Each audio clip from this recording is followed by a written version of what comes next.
A very good morning to all of you. I warmly welcome you to the very first International Conference on Marine Science and Sustainability, ICMSS 2026, organized by the Center for Environmental Studies and Sustainable Development of the Open University of Sri Lanka and the Marine Environment Protection Authority. ICMSS 2026 is conducted parallelly to the World Oceans Day, which falls on the 8th of June every year. In 1992, at the Earth Summit in Rio de Janeiro, Canada proposed a World Oceans Day, but it did not happen. So it kept on being unofficially celebrated randomly all over the world in different parts of the world, and finally in 2008, the United Nations officially declared 8th of June as the World Oceans Day, and here we are celebrating the World Oceans Day today. And this year's theme of the World Oceans Day is Reimagine Beyond the World We Know, a New Relationship with Our Ocean. ICMSS is a global platform dedicated to promoting ocean conservation and sustainable marine management. It brings together marine scientists, policymakers, conservationists, regulatory authorities, and industry leaders to share knowledge, discuss challenges, and explore innovative solutions. Through interdisciplinary discussions and collaborative initiatives, the conference aims to advance research, influence policy, and develop effective strategies for the long-term health and sustainability of ocean ecosystems worldwide. So, without much ado, let us officially commence ICMSS 2026 by rising for our national anthem.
Atemu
I would now like to invite our distinguished guests to do the honors of ceremonially lighting the oil lamp, symbolizing the light of knowledge and wisdom. To do the honors, it is my pleasure to invite the following guests. Chief guest, Minister of Environment, Honorable Dr. Dhammika Patabandi. Guest of honor, the Vice Chancellor of the Open University of Sri Lanka, Senior Professor PMC Tilakaratna. Deputy Ambassador of Indonesia, His Excellency Mr. Fiki Octanio. Representative from the Embassy of France, Mr. Alain Pibot. Secretary to the Ministry of Environment, Mr. K.R. Uduavala. Additional Secretary to Environment Policy and Planning, Mrs. R.H.M.P. Abekon. Conference Chair and Chairperson of the Marine Council, Professor Sewandi Jayakodi. Conference Chair and Chairperson of the Marine Environment Protection Authority, Dr. Samantha Gunasekara. Conference Chair and Director of the Center for Environmental Studies and Sustainable Development, Dr. Johan Mahagamage. Co-Chair Representative and General Manager of the Marine Environment Protection Authority, Mr. Jagat Gunasekara. The keynote speaker, Professor Kamal Ranatunga from the University of Sri Javadanapura. Director Research Unit of the OUSL, Senior Professor Shama Veerakon. Dean Faculty of Humanities and Social Sciences, Dr. Atulasiri Samarakon. Dean Faculty of Natural Sciences, Senior Professor V.P. Susira Pereira. Dean Faculty of Engineering Technology, Dr. L.S.K. Udugama. Dean Faculty of Education, Professor Shaminda Vanasinghe. Dean Faculty of Health Sciences, Professor B. Sunil S. De Silva. Dean Faculty of Management Studies, Mr. S. A. D. Senanayaka. Director Postgraduate Institute of English of OUSL, Dr. Romola Rasool. Director Center for Educational Technology and Media of the OUSL, Senior Professor Shironika Karunanayaka. Registrar of OUSL, Ms. Vindhya Jayasena. Bursar of OUSL, Dr. Anura Vikramasinghe. Conference Secretary, Ms. Kalpani Bandaranayaka from the Department of Zoology, Faculty of Natural Sciences, OUSL. Conference Secretary, Ms. Diniti Gunasena from the Marine Environment Protection Authority. Conference Coordinator, Ms. Numaya Ranatunga from the Center for Environmental Studies and Sustainable Development, OUSL, and a representative of the authors of ICMSS 2026.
Thank you very much. May this light guide us all towards knowledge, collaboration, and impactful environmental solutions. I would now like to kindly request the following dignitaries to take their respective seats at the head table. Chief Guest Dr. Dhammika Patabendi, Minister of Environment. Guest of Honour, Senior Professor PMC Tilakaratna, the Vice Chancellor of the Open University of Sri Lanka. Keynote Speaker Professor Kamal Ranatunga, University of Sri Javadanapura. Secretary to the Ministry of Environment, Mr. K.R. Uduwawala. Conference Chair and Chairperson of the Marine Environment Protection Council, Professor Sewandi Jayakodi. Conference Chair and Chairman of Marine Environment Protection Authority, Dr. Samantha Gunasekara. Conference Chair and Director, Center for Environmental Studies and Sustainable Development of the Open University of Sri Lanka, Dr. Johan Mahagamage. Director of the Research Unit, the Open University of Sri Lanka, Senior Professor Shyama Veerakone. Co-Chair and General Manager, Marine Environment Protection Authority, Mr. Jagat Gunasekara. And Conference Secretary, Ms. Kalpani Bandaranayaka from the Open University of Sri Lanka.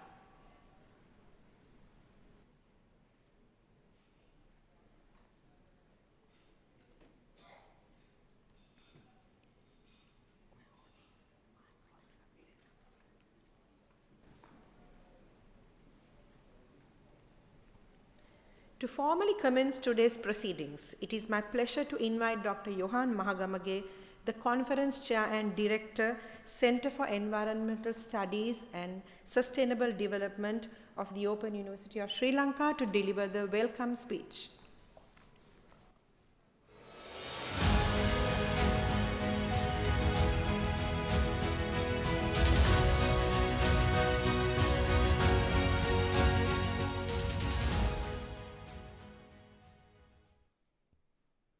Good morning, ladies and gentlemen.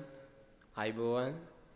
The Chief Guest, Honorable Dr. Dhammika Patabendi, Minister of Environment.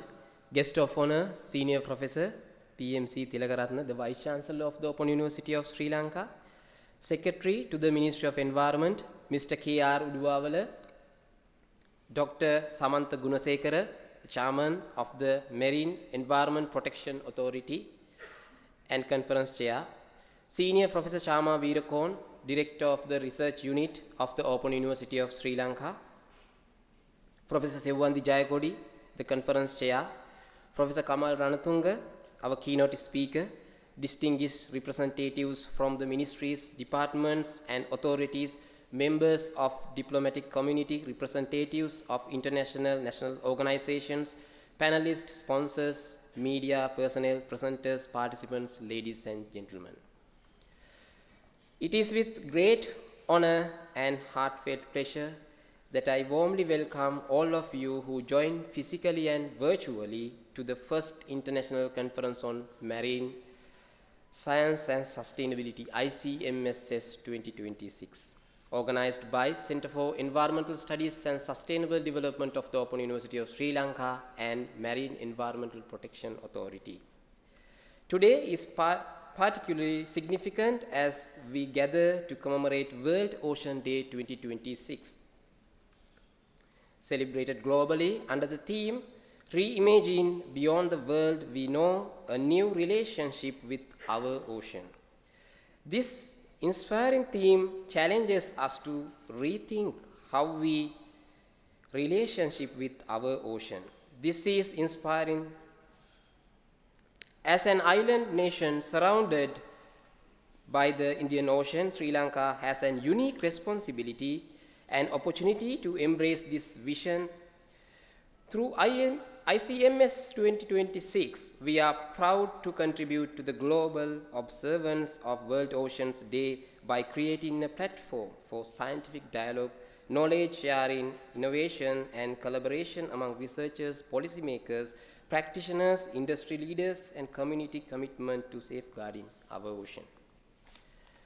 In this spirit, the theme of ICMSS 2026, Safeguarding the Ocean, Science, Sustainability, and Solutions for Changing World, reflects our collective commitment to advancing scientific knowledge, promoting sustainable management of marine resources, and developing innovative solutions to address the growing environmental challenges facing our oceans and coastal ecosystems. This inaugural International Conference on Marine Science and Sustainability is held in hybrid mode, bringing together a diverse community of researchers, professionals, practitioners, policymakers, and students from Sri Lanka and abroad. The conference is organized around 8 thematic tracks covering the broad spectrum of marine science and sustainability. We are proud to host 110 abstract presentations from local and international studies related to marine science, alongside 17 plenary talks delivered by STEAM experts representing nearly all major national universities and several international and national institutions. Let me first welcome and extend our deep appreciation to our chief guest, Honorable Dr. Dhammika Patabendi, Minister of Environment, for gracing this occasion with your presence and your continued commitment towards environmental protection and sustainability development. We are deeply honored by your presence, sir. A warm welcome also to our guest of honor, Senior Professor P.M.C. Tilakaratna, the Vice Chancellor of the Open University of Sri Lanka. Sir, we are sincerely grateful for your unwavering support towards research, innovation, academic excellence, and sustainable development initiatives at our university. We are also honored by the presence of distinguished members of the diplomatic community. I extend a warm welcome to the representatives of the Embassy of France and His Excellency Mr. Fiki Octanio, the Embassy of Indonesia, who join us today on behalf of ambassadors. Your presence adds an important international dimension to this conference and reflects our shared commitment towards marine conservation, sustainable ocean governance, and international collaborations. We are privileged to have with us Dr. Samantha Gunasekara, the Chairman of the Marine Environment Protection Authority and the Conference Chair of ICMSS 2026. Sir, we sincerely appreciate your leadership, vision, and commitment in strengthening the partnership between MEPA and the Open University of Sri Lanka in making this conference a reality. A very special welcome is extended to our keynote speaker, Professor Kamal Ranatunga of the University of Sri Jayawardenapura. Your outstanding contributions to marine ecology, marine biodiversity conservation, and coastal ecosystem management continue to inspire researchers, students, practitioners alike. We look forward to your valuable insights and perspectives, sir. We are privileged to have with us Senior Professor Shama Veerakon, the Director of the Research Unit of the Open University of Sri Lanka. Thank you for your leadership and continuous effort in strengthening research capacity and fostering vibrant research culture within our university. We are also pleased to welcome Professor Sewandi Jayakudi, the conference chair and one of the Sri Lankan leading experts in coastal and marine ecosystems. We sincerely appreciate your guidance and support in strengthening the scientific quality and impact of this conference, madam. I extend a special welcome to Mr. Jagat Gunasekara, the General Manager of the Marine Environment Protection Authority, together with the managers, directors, senior administrative officers, technical officers, and staff members of the MEPA, as our valued partner in organizing ICMSS 2026. Your dedication, expertise, and commitment to marine environment protection have been instrumental in successful realization of this conference. We are grateful for your support and warmly welcome you all. We are pleased to welcome the deans of the faculties of the Open University of Sri Lanka, directors of the PGIE and Center for Educational Technology and Media, our registrar, Bursa, librarian, directors, additional directors, heads of departments, academic and non-academic staff members of the Open University of Sri Lanka and other national universities. I extend a warm welcome to Chairman, Director General, General Managers, Additional Secretaries, Directors, Senior Administrative Officers, and representatives of ministries, departments, authorities, research institutes, and regulatory agencies whose presence today demonstrates the importance of collaboration action safeguarding our marine environment. It is a great pleasure to welcome Commander Jagat Kumara, Commander Western Naval Area of Sri Lanka Navy, together with our distinguished officers of Sri Lanka Navy. We warmly welcome you and express our sincere appreciation for your dedicated service to the nation and your important contributions toward maritime security.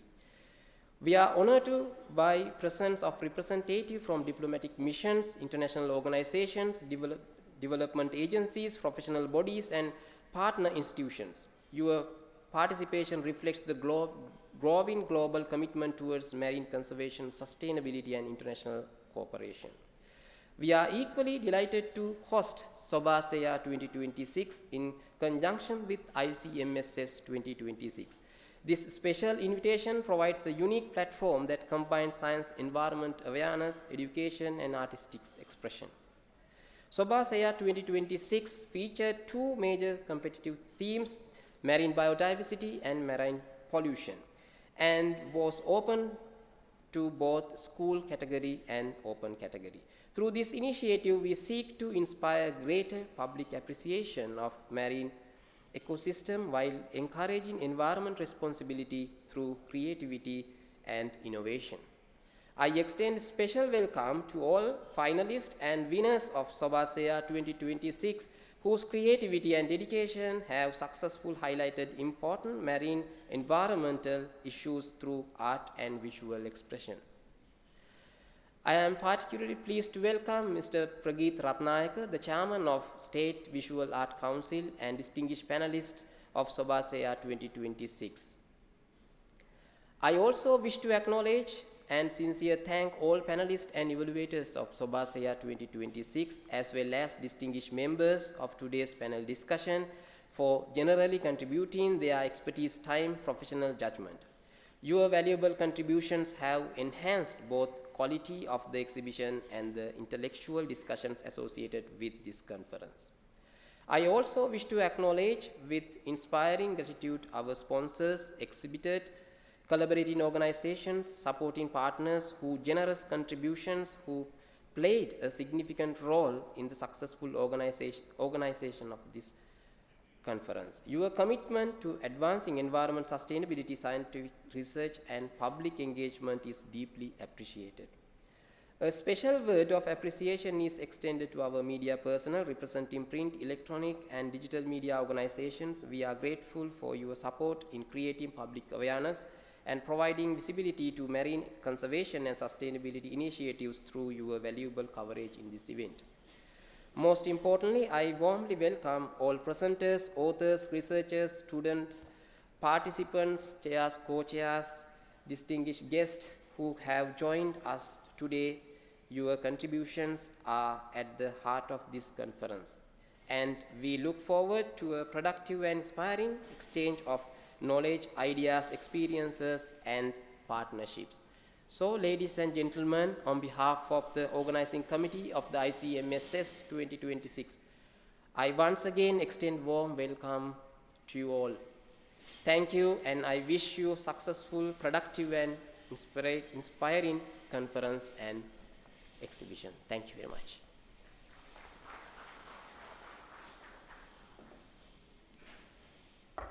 Thank you, Dr. Mahagamage, for your warm welcome. Let us now listen to the introduction to ICMSS 2026, delivered by Dr. Samantha Gunasekara, Conference Chair and Chairman of the Marine Environment Protection Authority.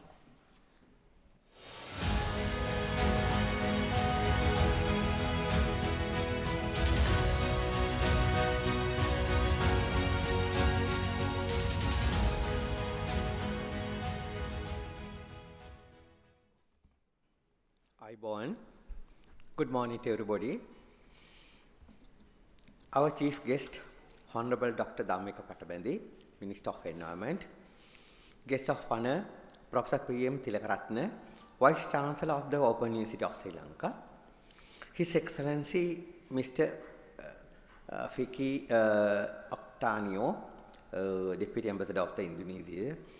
His Excellency the Ambassador of France representing Mr. Alan Pivot, Mr. K.R. Uduawala, Secretary to the Ministry of Environment, Professor Kamal Ranatunga, keynote speaker from the University of Sri Jawadanapura, Professor Sevandi Jayakodi, Conference Chair and Chairman of the Marine Environment Protection Council, Dr. M.G.Y.L. Mahagamage, Conference Chair, the Open University of Sri Lanka.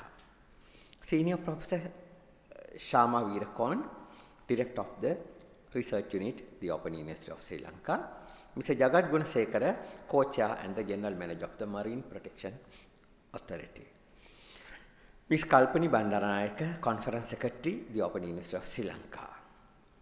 Additional Secretaries, distinguished guests, respected scholars, researchers, industry professionals, students, members of the media, and all honored participants.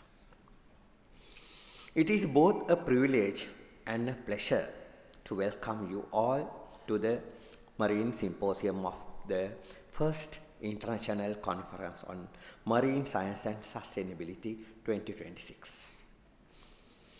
Organized collaboratively by the Marine Environment Protection Authority and the Open University of Sri Lanka.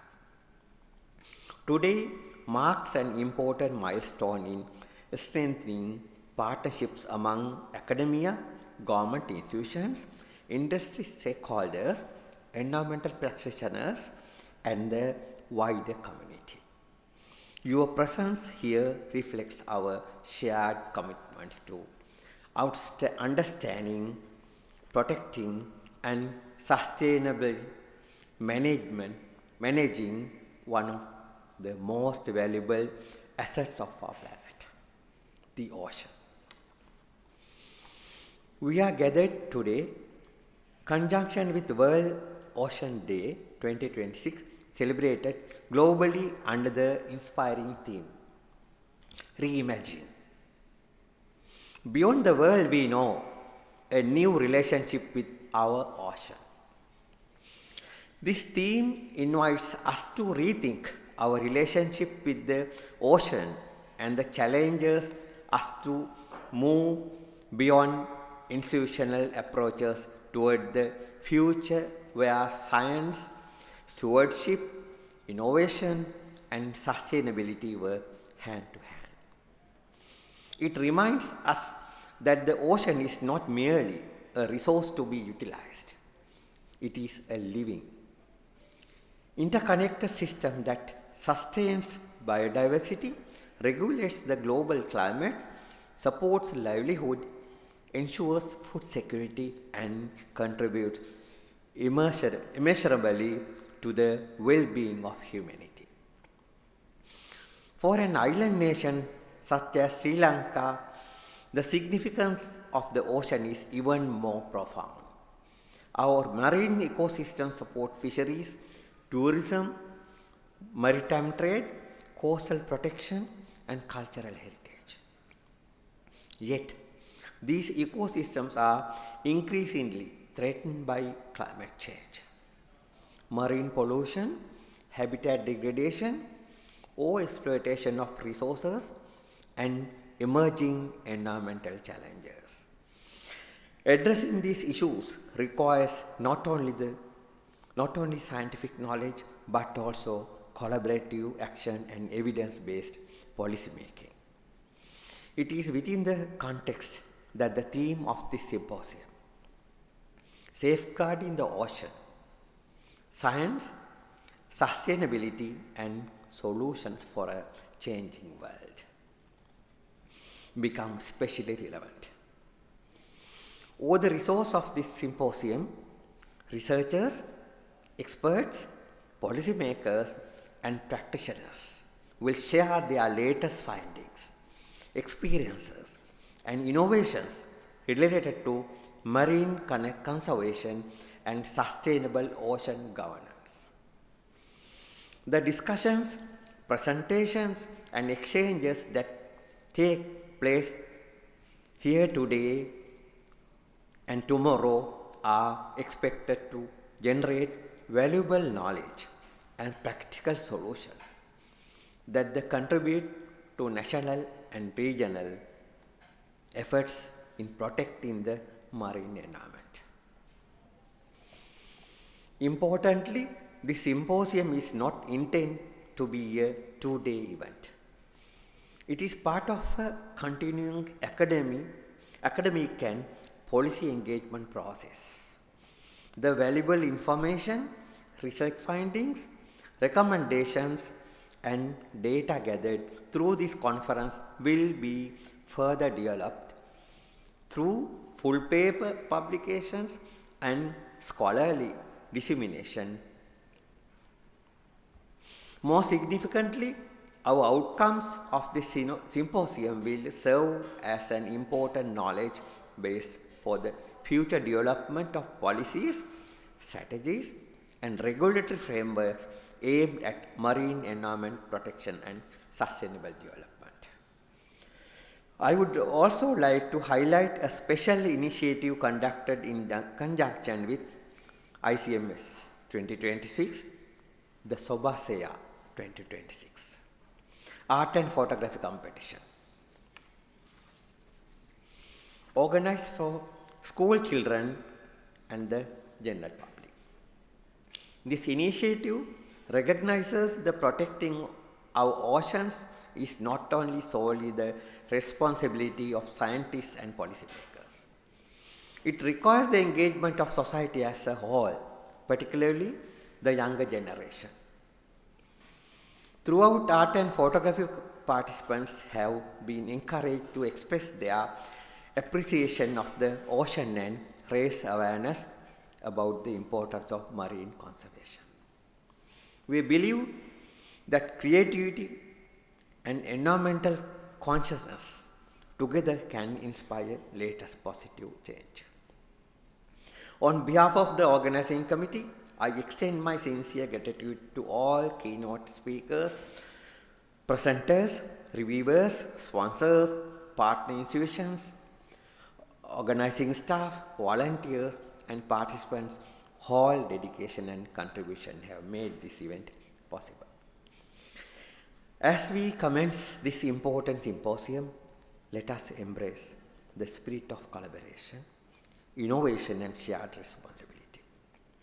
Let us use this platform to exchange ideas, build partnerships, and generate solutions that will help safeguard our oceans for future generations.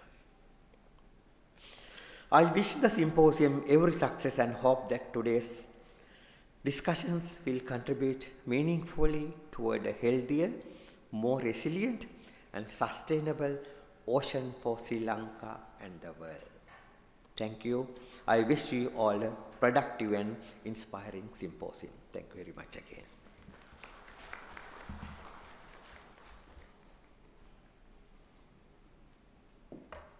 Thank you very much, Dr. Gunasekara, for that introduction.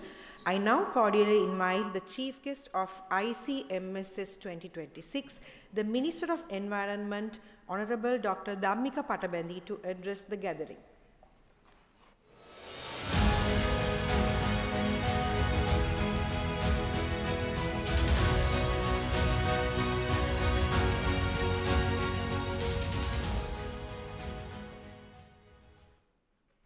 Good morning, everyone. Secretary to the Ministry of Environment, Mr. K.R. Uduawala, Vice Chancellor of the Open University of Sri Lanka, Senior Professor, MPC Tilakaratne, Mr. Fiki Octanio, Deputy Ambassador of Indonesia, and Mr. Alan Pibot, the representative of Ambassador of France. Keynote speaker, Professor Kamal Ranatung of the Department of Zoology, University of Sri Jayawardhanapura, conference chairs and co-chairs, distinguished academics and experts, authors and researchers, university and school students, ladies and gentlemen. World Ocean Day provides us with a valuable opportunity to reflect on the immense importance of our oceans and to reaffirm our commitment to protecting marine ecosystem and preventing marine pollution. Our oceans are essential for sustaining life on Earth. They regulate our climate, support biodiversity, provide food and livelihood, and contribute significantly to global and national economies. Therefore, ensuring the sustainability of ocean resources is a responsibility that we all share. I would like to commend the Marine Environmental Protection Authority (MEPA) for its continued commitment to celebrating World Ocean Day annually and for its dedicated efforts to raise awareness about marine environmental protection and ocean conservation. This year, MEPA, in collaboration with the Open University of Sri Lanka, has organized this symposium under the theme Safeguarding the Ocean, Science, Sustainability and Solutions for a Changing World.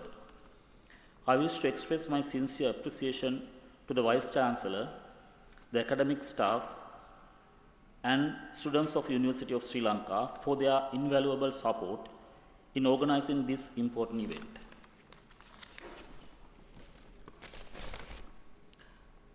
Research, innovation and scientific knowledge are the driving forces behind progress and sustainable development.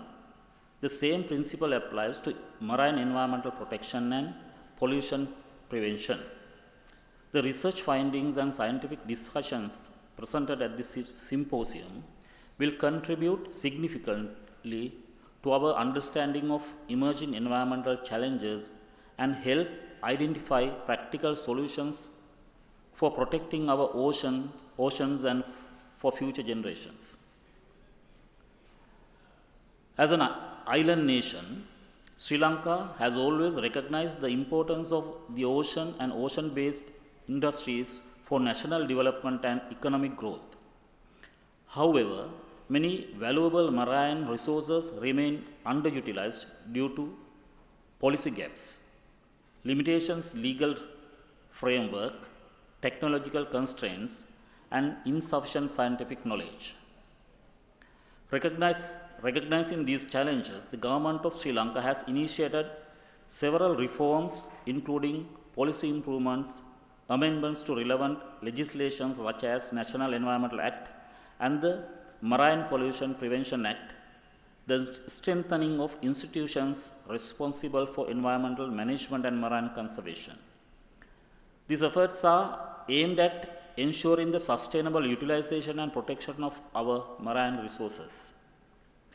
I am confident that this symposium will generate valuable insights, innovative solutions, and meaningful recommendations to address the pressing issues facing our marine environment. More importantly, it will strengthen collaborations among policymakers, scientists, researchers, students, and environmental practitioners in safeguarding our oceans.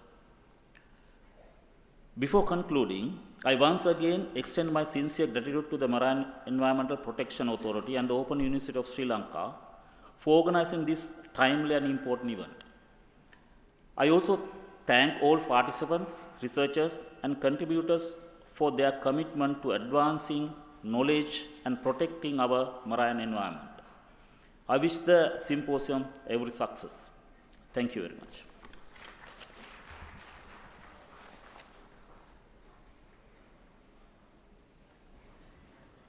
Thank you very much, Dr. Patabandi. With much respect, I now invite our guest of honor, the Vice Chancellor of the Open University of Sri Lanka, Senior Professor PMC Tilakaratne.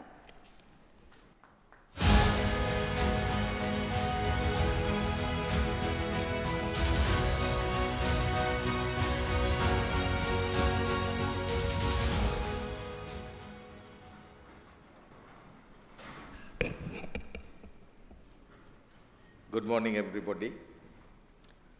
Honorable Minister of Environment, Dr. Dhammika Patabandi, Secretary of the Ministry of Environment, Mr. K.R. Uduawala, Deans of Faculties of the Open University of Sri Lanka, Registrar Berza, all the professors and the academic staff, and conference co-chairs, Dr. Mahagamage and our Dr. Samantha Gunasekara, conference chair, and of course Mr. Fiki Octanio, Deputy Ambassador, Indonesian Embassy in Colombo, Sri Lanka, and diplomatic corps from the French Embassy in Colombo, and all today we have keynote speakers and our Director Research, Professor Shyama Veerakun, and keynote speaker, Professor Kamal Ranatunga,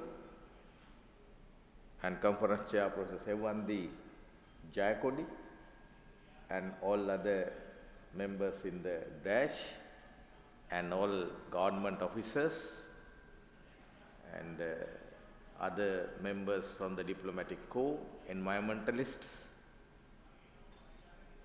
and school children representing Sobhasaya poster competition, and distinguished invitees.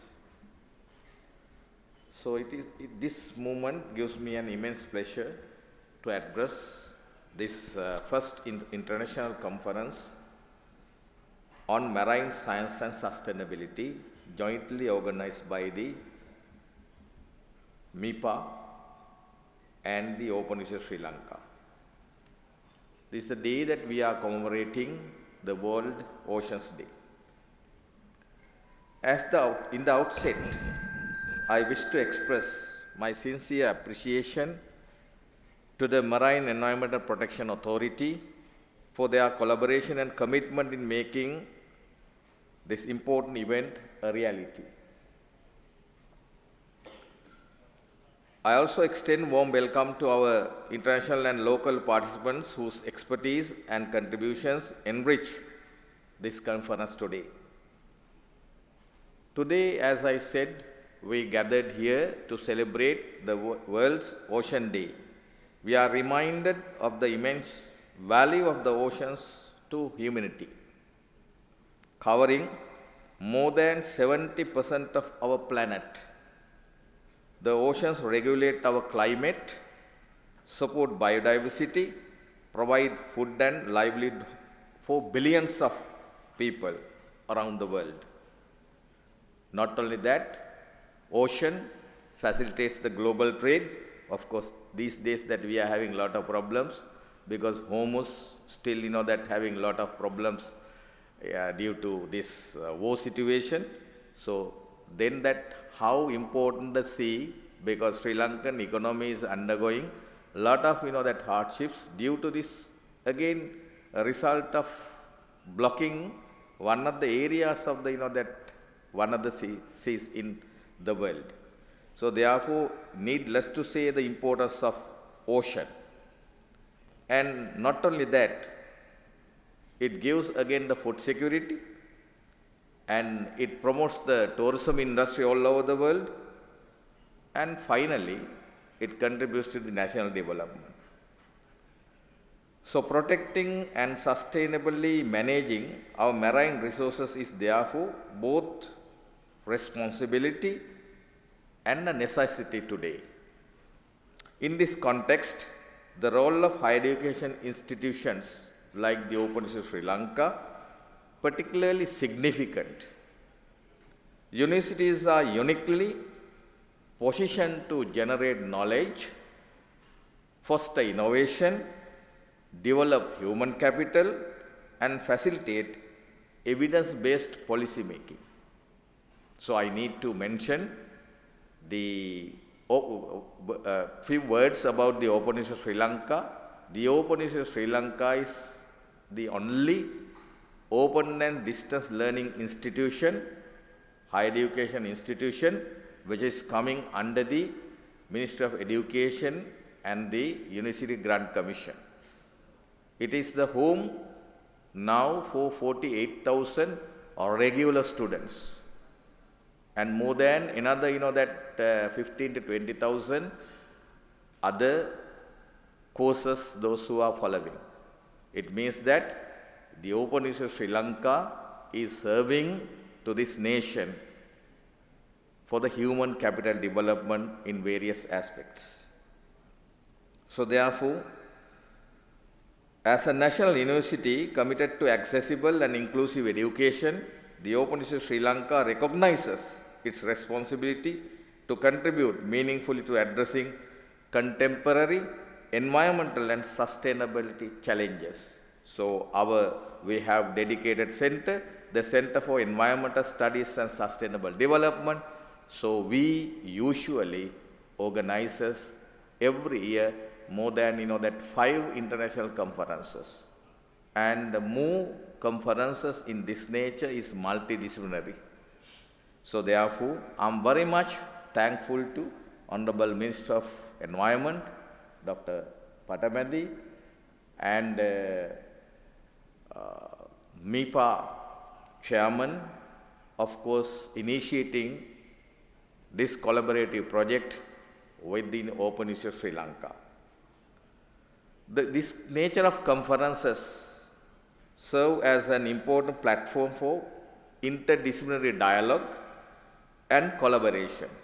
It brings together today scientists, policymakers, I see that in front of me, environmental practitioners, educators, industry leaders, and students to exchange knowledge, share research findings, discuss emerging challenges, and explore sustainable solutions for the future of our nation. As we commemorate today, World Oceans Day, let us reaffirm our collective commitment to the principles embodied in the United Nations Sustainable Development Goal number 14, which indicates life below water, which calls upon all nations to conserve and sustainably use oceans, seas, and marine resources for sustainable development. I am confident that the presentations, discussions, and exchanges that will take place during this conference will generate valuable insights and foster meaningful collaborations. More importantly, I hope they will inspire concrete actions, because international conferences we organize national conferences, different workshops. So policy level, we need to see in reality it is implementing. So therefore, I hope this that conference will contribute to the betterment of our that livelihood. And sustainable and sustainability management of marine ecosystems, both within Sri Lanka and beyond, we always explore. In closing, I congratulate the organizing committee, of course MEPA, and the Center for Environmental Studies and Sustainable Development, the Open University, together with our all academics, organizing this first international conference on marine science and sustainability.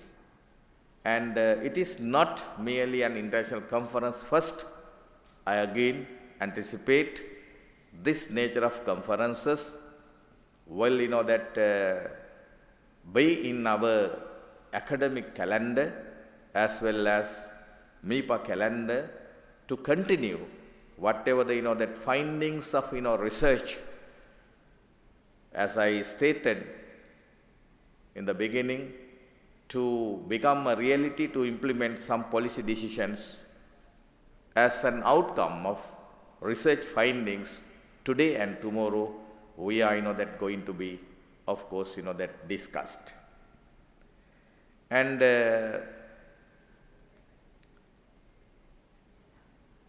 at last but not least, once again, I very much thankful to the Marine Environmental Protection Authority, Marine Environmental Protection Council, all the sponsors, speakers, and all participants for their dedication and hard work in bringing together this landmark conference. And also, I see here from in the morning, from various parts of Sri Lanka, school children visited to this place, because they are part of this whole endeavor. Behind, you see a lot of that posters, very beautiful, and again it is meaningful, and it will give us the very insightful, futuristic approach, how that we should, that see the future of our, that oceans. So therefore, in closing, I wish this conference every success and look forward to the valuable outcomes that will emerge from today and tomorrow, all, that research deliberations. Thank you very much, and I wish you, everyone, a productive day ahead and tomorrow. Thank you.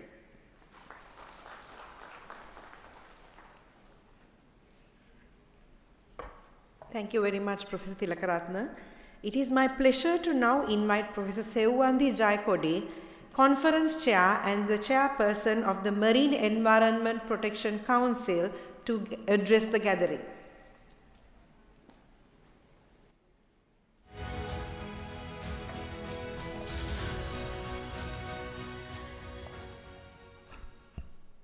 Honourable Minister, Secretary to the Ministry of Environment, Vice Chancellor to the Open University of Sri Lanka, distinguished guests, colleagues, and my dear students.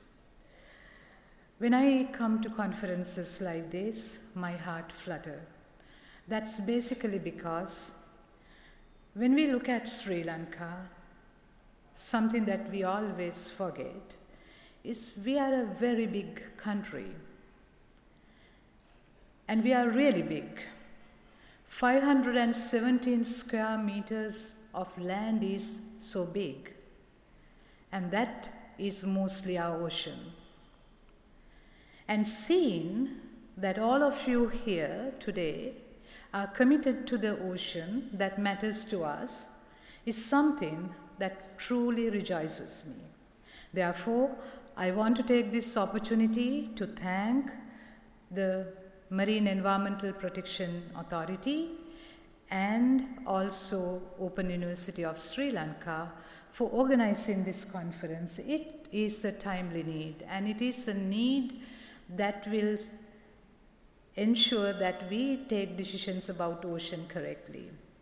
Why do I mention so? Because unlike any other moment, today the ocean matters.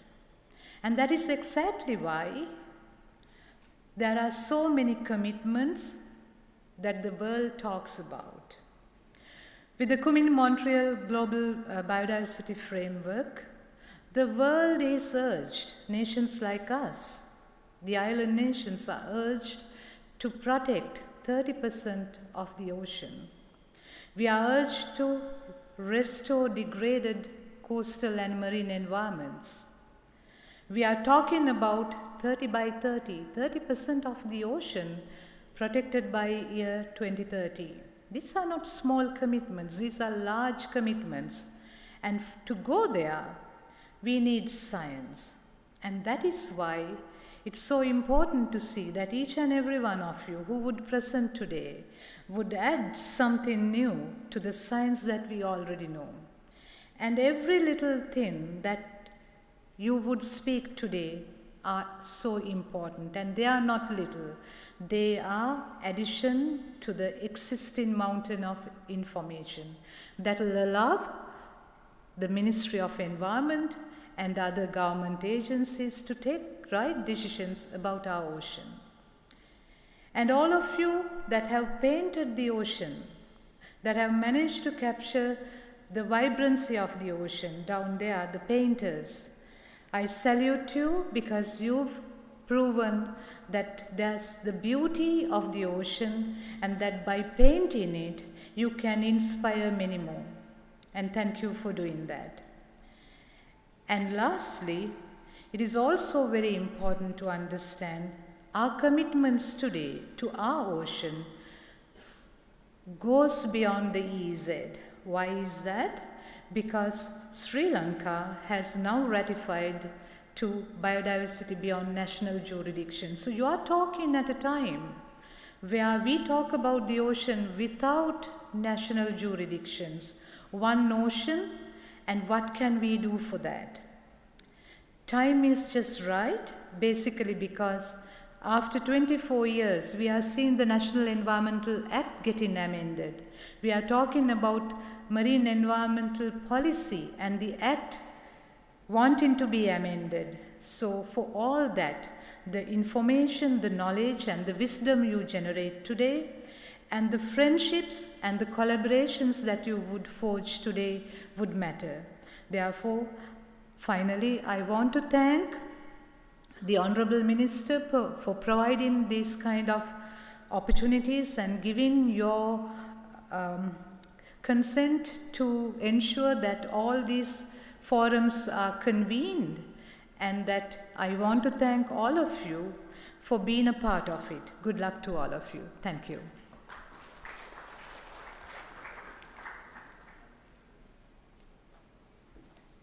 Thank you very much, Professor Jayakodi. Let us now take a moment to appreciate the beauty of our cultural heritage. We are delighted to present a cultural performance by a talented dancing troupe from the Education Faculty of the Open University of Sri Lanka by the guidance of Dr. Ayomi Irugal Bandara.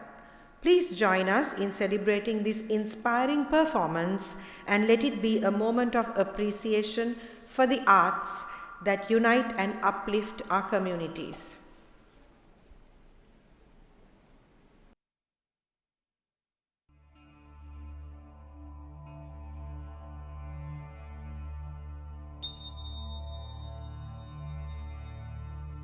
Satashrishti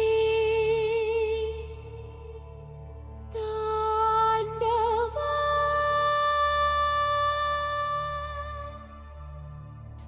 Rajayita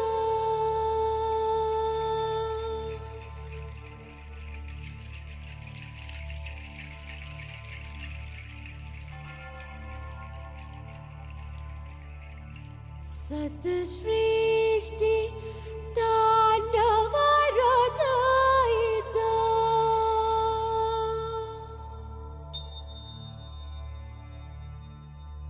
Nataraj Raj Namo Nama.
Hope you enjoyed that dance performance. I next invite with pleasure Senior Professor Shyama Veerakon, the Director of the Research Unit of the Open University of Sri Lanka, to address the gathering.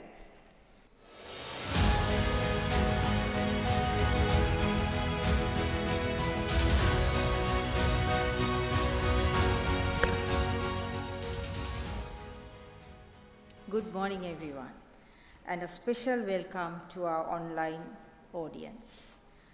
Our chief guest, Honorable Dr. Dhammika Pattabendi, from the Ministry of Environment. Then the chief guest, Senior Professor PMC Tilakaratne, the Vice Chancellor of the Open University of Sri Lanka, the Secretary to the Ministry of Environment, distinguished guest representing the diplomatic community, the keynote speaker, Professor Kamal Ranatunga from the University of Sri Javadanapura, conference chairs, Professor Sewandi Jayakodi, the chairperson of the Marine Environment Protection Council, Dr. Samantha Gunasekara, chairman of Marine Environment Protection Authority, MEPA, Dr. Johan Mahagamage, the director, Center for Environmental Studies and Sustainable Development, CESSD, from the OUSL, ladies and gentlemen. As the Director of the Research Unit of the Open University of Sri Lanka, I'm pleased to share a few words about the vibrant and continuously evolving research culture we have cultivated over the years. At this moment, my sincere thanks go to Dr. Johan Mahagamage, Director CESSD, and the entire ICMSS 2026 Conference Committee for extending the kind invitation.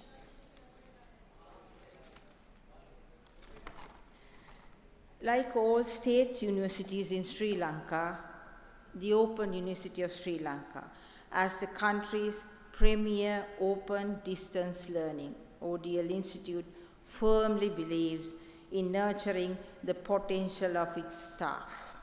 We provide ample opportunities for our staff to engage in cutting-edge research, explore novel ideas, and contribute to innovations that significantly advance national development. Our institutional commitment to research is clearly reflected in our extensive track records in academic forums. For the past 23 years, the research unit of the OUSL has proudly organized the annual Open University Research Conferences.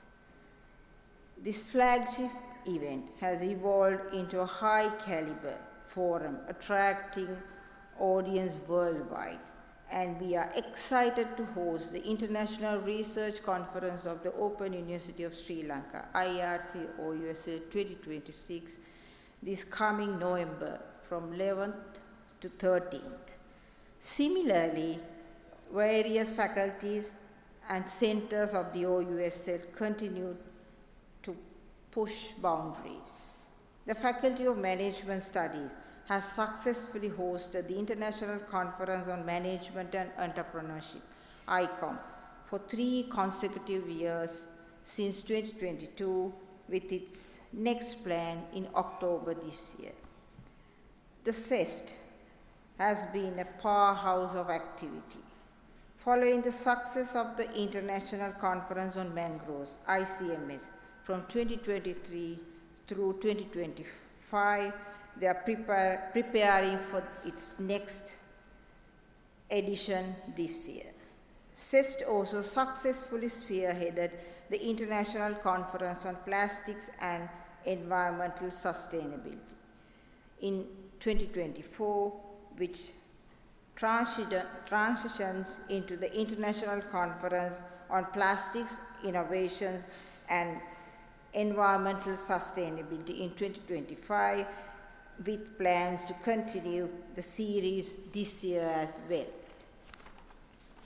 The 3rd International Conference on Circular Economy and Sustainable Ecosystems, will take place for its third consecutive year in November this year. In a new milestone, OUSL will host the National Research Symposium on Youth Development in collaborations with the Ministry of Youth Affairs and Sports in September this year. These initiatives build upon our rich history of hosting major global forums, including the 34th Annual Conference of the Asian Association of Open Universities, AAOU, in 2021, and the 4th South Asian International Economic Law Network Conference in 2024, alongside our annual faculty conferences and student symposia. Today, I want to specifically congratulate CESSD for organizing the first international conference on marine science and sustainability, ICMSS 2026, in collaboration with Marine Environmental Protection Authority, MEPA, taking place in June 8th and 9th this year. ICMSS 2026 makes a significant milestone in OUSL's commitment in promoting research on critical environmental issues. Marine ecosystems offer essential services such as supporting biodiversity, protecting coastlines, mitigating climatic change, sustaining livelihoods, and driving the blue economy.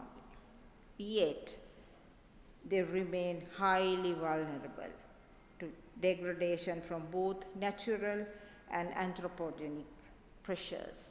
ICMSS 2026 provides a timely international forum to share research findings, conservation strategies, and innovative solutions for marine sustainability. Finally, I extend my warmest congratulations to all the researchers presenting their work, and also I express my sincere appreciation to the conference organizers, keynote and plenary speakers, reviewers, sponsors, and participants. Your collective commitment makes this event a truly significant gathering of minds committed to ecological stewardship. I wish ICMSS 2026 great success. Look forward for its growth as a leading international forum, and wish all of you a highly productive 2 days of intellectual engagement and stimulating discussions. Thank you.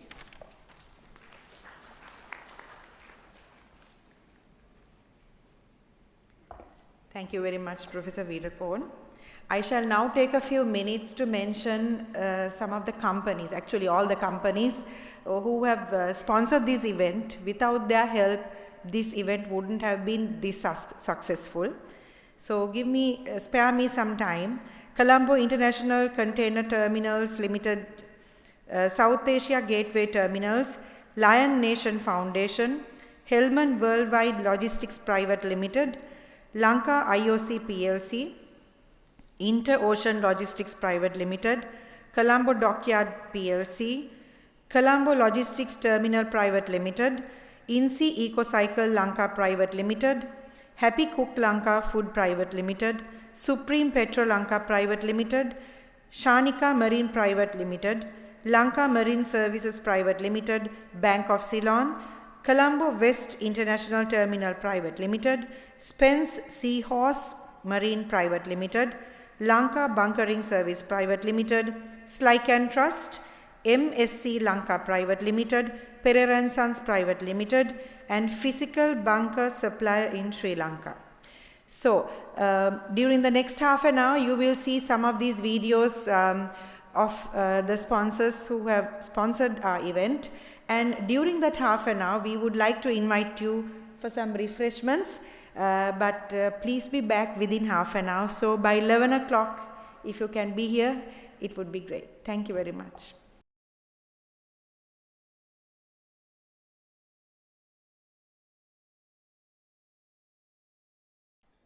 So now we are going to have one of the most important items of our agenda, which is the keynote address. And the keynote address of ICMSS 2026 will be delivered by Professor Kamal Ranatunga of the Department of Zoology and Aquatic Sciences, Faculty of Applied Sciences, University of Sri Jayawardhanapura. To do the honors of introducing Professor Ranatunga, I would like to invite Conference Secretary Ms. Kalpani Bandaranayaka from the Department of Zoology, Faculty of Natural Sciences, the Open University of Sri Lanka.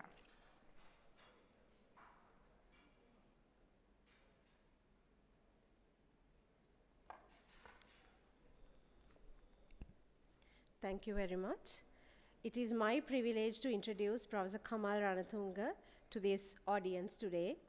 Professor Kamal Ranatunga is one of Sri Lanka's foremost marine environmental scientists, bringing over 2 decades of distinguished scholarships, field research, and policy engagement at the intersection of aquatic ecology, marine conservation, and sustainable ocean governance. His research portfolio spans some of the most pressing challenges confronting the world's oceans today, encompassing the fate of mismanaged plastic waste, microplastics in marine organisms, river flux of plastics, large-scale marine debris surveys, biodegradable plastics, and the environmental consequences of ship-based pollution, including biofueling and ballast water management and climate change signatures in coastal aquatic systems. His work on marine invasive species and the ecological risks of unregulated maritime activity has positioned him as a leading voice on biosecurity and ocean health in the Indian Ocean. A gifted educator across 2 decades of undergraduate and postgraduate teaching in marine and coastal ecology, coastal zone management, and environmental impact assessment, Professor Ranatunga has trained generations of Sri Lanka's marine scientists and environmental practitioners. He combines his academic depth with intensive applied experience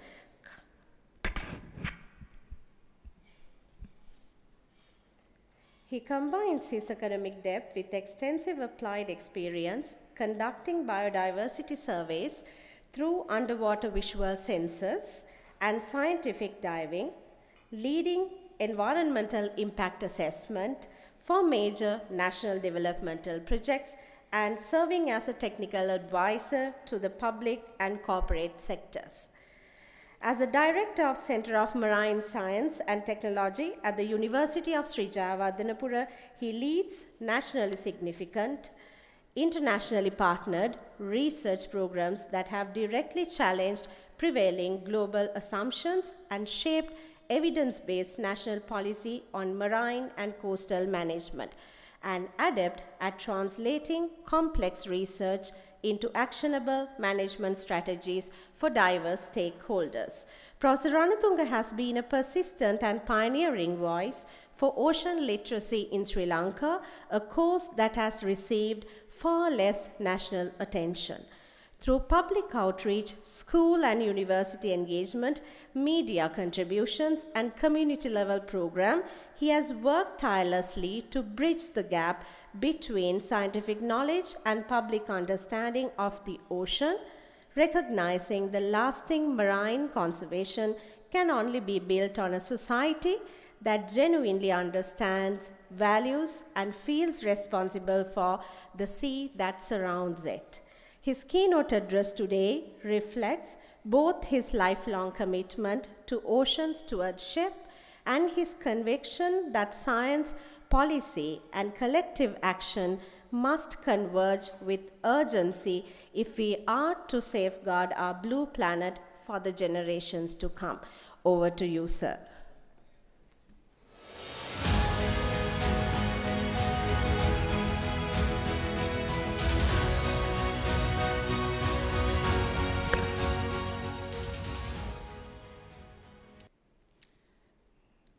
Hi, everyone, and good morning, legislators, the diplomats, the bureaucrats and academics, vice chancellors including, and the industry representatives, today's speakers, the participants, the sponsors, and the speakers and participants, the symposium organizers, and particularly the ocean enthusiasts. So today, my talk, I'm going to talk about in line with today's theme, charting Sri Lanka's blue economy, and from dependence to stewardship, how we can collectively and evidence-based science using towards the blue economy that we are also looking for. Now, today, because of the Ocean Day, we are talking about the ocean, but for a long time we are not really talking about the ocean, because we see the ocean as something distant. It's not something connected to us or something different or separate from us. But if you have heard about this legendary ocean explorer, Sylvia, she said that from every drop of water, every breath that we are taking, we are connected to the ocean. And this is not just a poem, right? It's the reality, because the oxygen, more than half of the oxygen that we produce actually come from the ocean. And that's why we call some sort of the ocean as the lungs of the ocean on planet, but these lungs produce oxygen and absorb carbon dioxide. The carbon sinks, and also we consider the ocean as the kidneys work, clean things up, right? And the ocean drives the water cycles, the carbon cycle, the nutrient cycle, and then all the biogeological cycles that we all depend on, right? And it drives the world's climate. And that's why we call the ocean as our life support system. Imagine if there is no ocean, so we won't have the life support system. And just think of other than the oxygen and carbon dioxide that produce and absorb, right? So much the living spaces in the ocean, 99% of our living species in the ocean, right? And a lot of our resources still in our ocean, yet to be explored, most of these resources, right? And that's where in today's talk, I'm going to talk about how the ocean is today, and then what the state of the ocean, what are the major issues, and how we can collectively work on in addressing some of these pressing issues, right? Now look at this is the ocean around Sri Lanka in numbers, right? So we know that the ocean is 8 times the land area, right? But if you added the claimed seabed area, so if you are going to get it, and we will have 23 times the land area, and that's going to be our heritage, right? And that also include the extended seabed area, include the FNSC Nikitin Island that we have already claimed, and we know that India also has signed on this. Right. And just look at the Indian Ocean. If there is no water, this is how it looked like, right? And you can see the FNSC Nikitin Island, seamount, right? Now Sri Lanka, we as the island nation, we are so blessed with this magnificent ecosystems from these coral reefs. Look at these underwater marvels, right? And from the seagrass beds, this so remarkable seagrass beds where the dugongs have, then the mangroves, which connect the land, the ocean, and all the productive ecosystems that we have, right? And sand dunes, something unique, right? And even this challenging mud flats and salt marshes, right? So all these are so unique, and all these habitat provide the unique habitat for a lot of organisms that thrive. Right? And one of the unique things Sri Lanka is blessed with, right, marine mammals, but not only that, the giants, both in the land and in the ocean. We can see maybe in a couple of hours' times. I don't think anywhere in the world. So that is some of the unique things that we have. And along with the Sri Lanka being node or the center in the east-west shipping route, so we have long history of shipping around, and we have a lot of shipwrecks, some of the oldest shipwrecks, and these can be a huge asset to us. And the opportunities for sports, the leisure, the tourism, enormous. Right?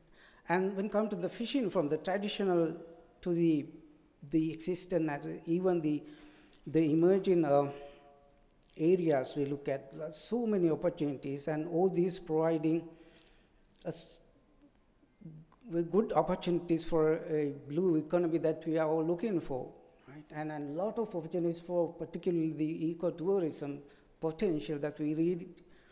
Right? We haven't understood the full potential of this ecotourism where we can use, and that's where the fastest growing area. But unfortunately, we have a lot of problems. Now look at this, the world map with the different areas having different issues.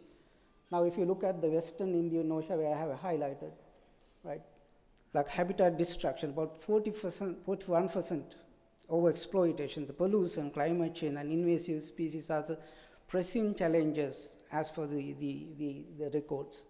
So, and look at this graph on the right. You can see the corals, the sharks, rays, and billfishes, tunas. They are one of the most fast disappearance species compared to other organisms. So that all living in the oceans. Right. So this is where I'm going to share some of my lifelong experience that I have been working in the oceans in many different or diverse environments, from research to a lot of policy and development works. So that's something I'm going to share with you today. Right. So I'm represent the university, of course, but I have our research center, Center for Marine Science Technology, where with a lot of collaboration, we are working as an independent research body within the university. Mainly we're working on the underwater explorations and a lot of environmental assessments for many different works. I will show you some of these things later on. And we have to work with, as we all know, working with the ocean is such a challenging thing. We need a lot of technology, but we have to work with the minimum technologies that it's available. Not something easy, but that's how things work in this part of the world. So we have to go with that. But of course, whenever available, we have to use the technologies. That's where we have to, sometimes we have to work on the boat, sometimes we have to use the aerial vehicles, something like drones even, or otherwise we have to go underwater, or you have to use the remote sensing technology. So that's where the technology comes into play in our ocean study. So sometimes when the environment is challenging, that's where we have to use some technology, something like a drone surveys for the carbon estimation.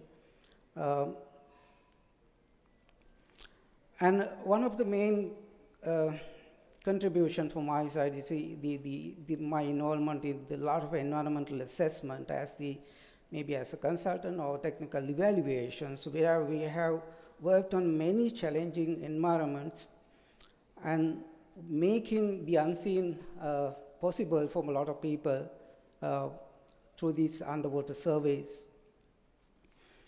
And as you can see here, so I've been working on this, some of the most talked environments like Hambantota Port, the Lakvijaya or the Noracholi power plant, and a lot of other, I mean, these are just few examples, right? But we are talking badly about this, some of these projects. But just look at the Hambantota Port, right? Still the marine ecology around, and you can see some of the photographs just outside the breakwaters, right? Just one of the best coral reefs that I have seen. Right? That's where we can learn from the nature and where the development and the ecology can be coexist. It's where we can learn from the environment, right? So, and even the Norochol plant that we all talking about, the bad part, but I mean, just outside even the power plant, you can see still, although it's not very clear, visibility is not good, but still we see a lot of good marine ecology there. Of course, there are issues, and then even we looked at very deep areas like where these the coal is transformed, right? And right, even I had a chance to engage in this the oil exploration, and first ever oil exploration in Sri Lanka in the Mana Basin. So with all these experience actually, so I just look at what are the issues that we are having, right? Now, as we understand, we all know about the global SDGs, right, Sustainable Development Goals, and where the goal 14 that we talked about is one of the most challenging for any country, right? Because there are a lot of issues. Now I have listed some of these issues from overexploitation and the fisheries collapses, in the marine biodiversity losses, and particularly the coral reefs, the other invasive species, the shipping disasters from the shipping that we are all experiencing, the plastic debris that we always talk about, and other climate change, global warming, to tourism, how this is going to affect badly. And the last but most important thing that we always talk about, this governance fragmentation, or there is no proper coordination, and that affects everything else altogether. So now, if you look at the ranking of the world's countries in terms of the performance in the SDG achievements, so Sri Lanka put in the 93rd position. So I'll zoom it out, right? So this is where we are, right, in terms of achieving the performance, right? So we have achieved only the climate change, climate action, the goal 13, right? The red ones are the most bad ones, as is the 14 is the red one, and the right arrow means the stagnant, so we haven't done something for a long period of time. So that is situation where we are. And I had a chance to join this presidential experts committee some time back, where we worked on this SDGs. This where we looked at the strategic path where the government, I mean, this is no way a political document, it's all the academics, right? So we understood what are the challenging or the pressing issues that we had some time back, but we see still this, what we have highlighted in that particular book actually are real. Now the worst part actually, now look at the world's countries or the states have been ranked according to their ocean health index, all the coastal nations. Now look at the Sri Lanka is in a far end of this ranking, right? We have the 196th position out of 220, right? So we are not doing it. I mean, these are the criteria on your left. This, based on these criteria, we have ranked, right? We are in the far end. And where the Seychelles in one of Indian Ocean is in the top, where they have the best ocean around. Now, why we are in that position, right? Now, this is what we see when we are talking about the coral reefs. That's the picture we always imagine. But in reality, this is what you see in the coral reefs today. Right? If you go underwater, this is what you see mostly. And that, the previous image, is something taken something back. this is the actual situation in most of coral reefs in our country, right? If you look at the names, the Bar Reef, the Thalawila, the Rumasala, right? As you can see, when I was a student, I used to go to the Rumasala. It was one of the most beautiful coral reefs. There's nothing left now.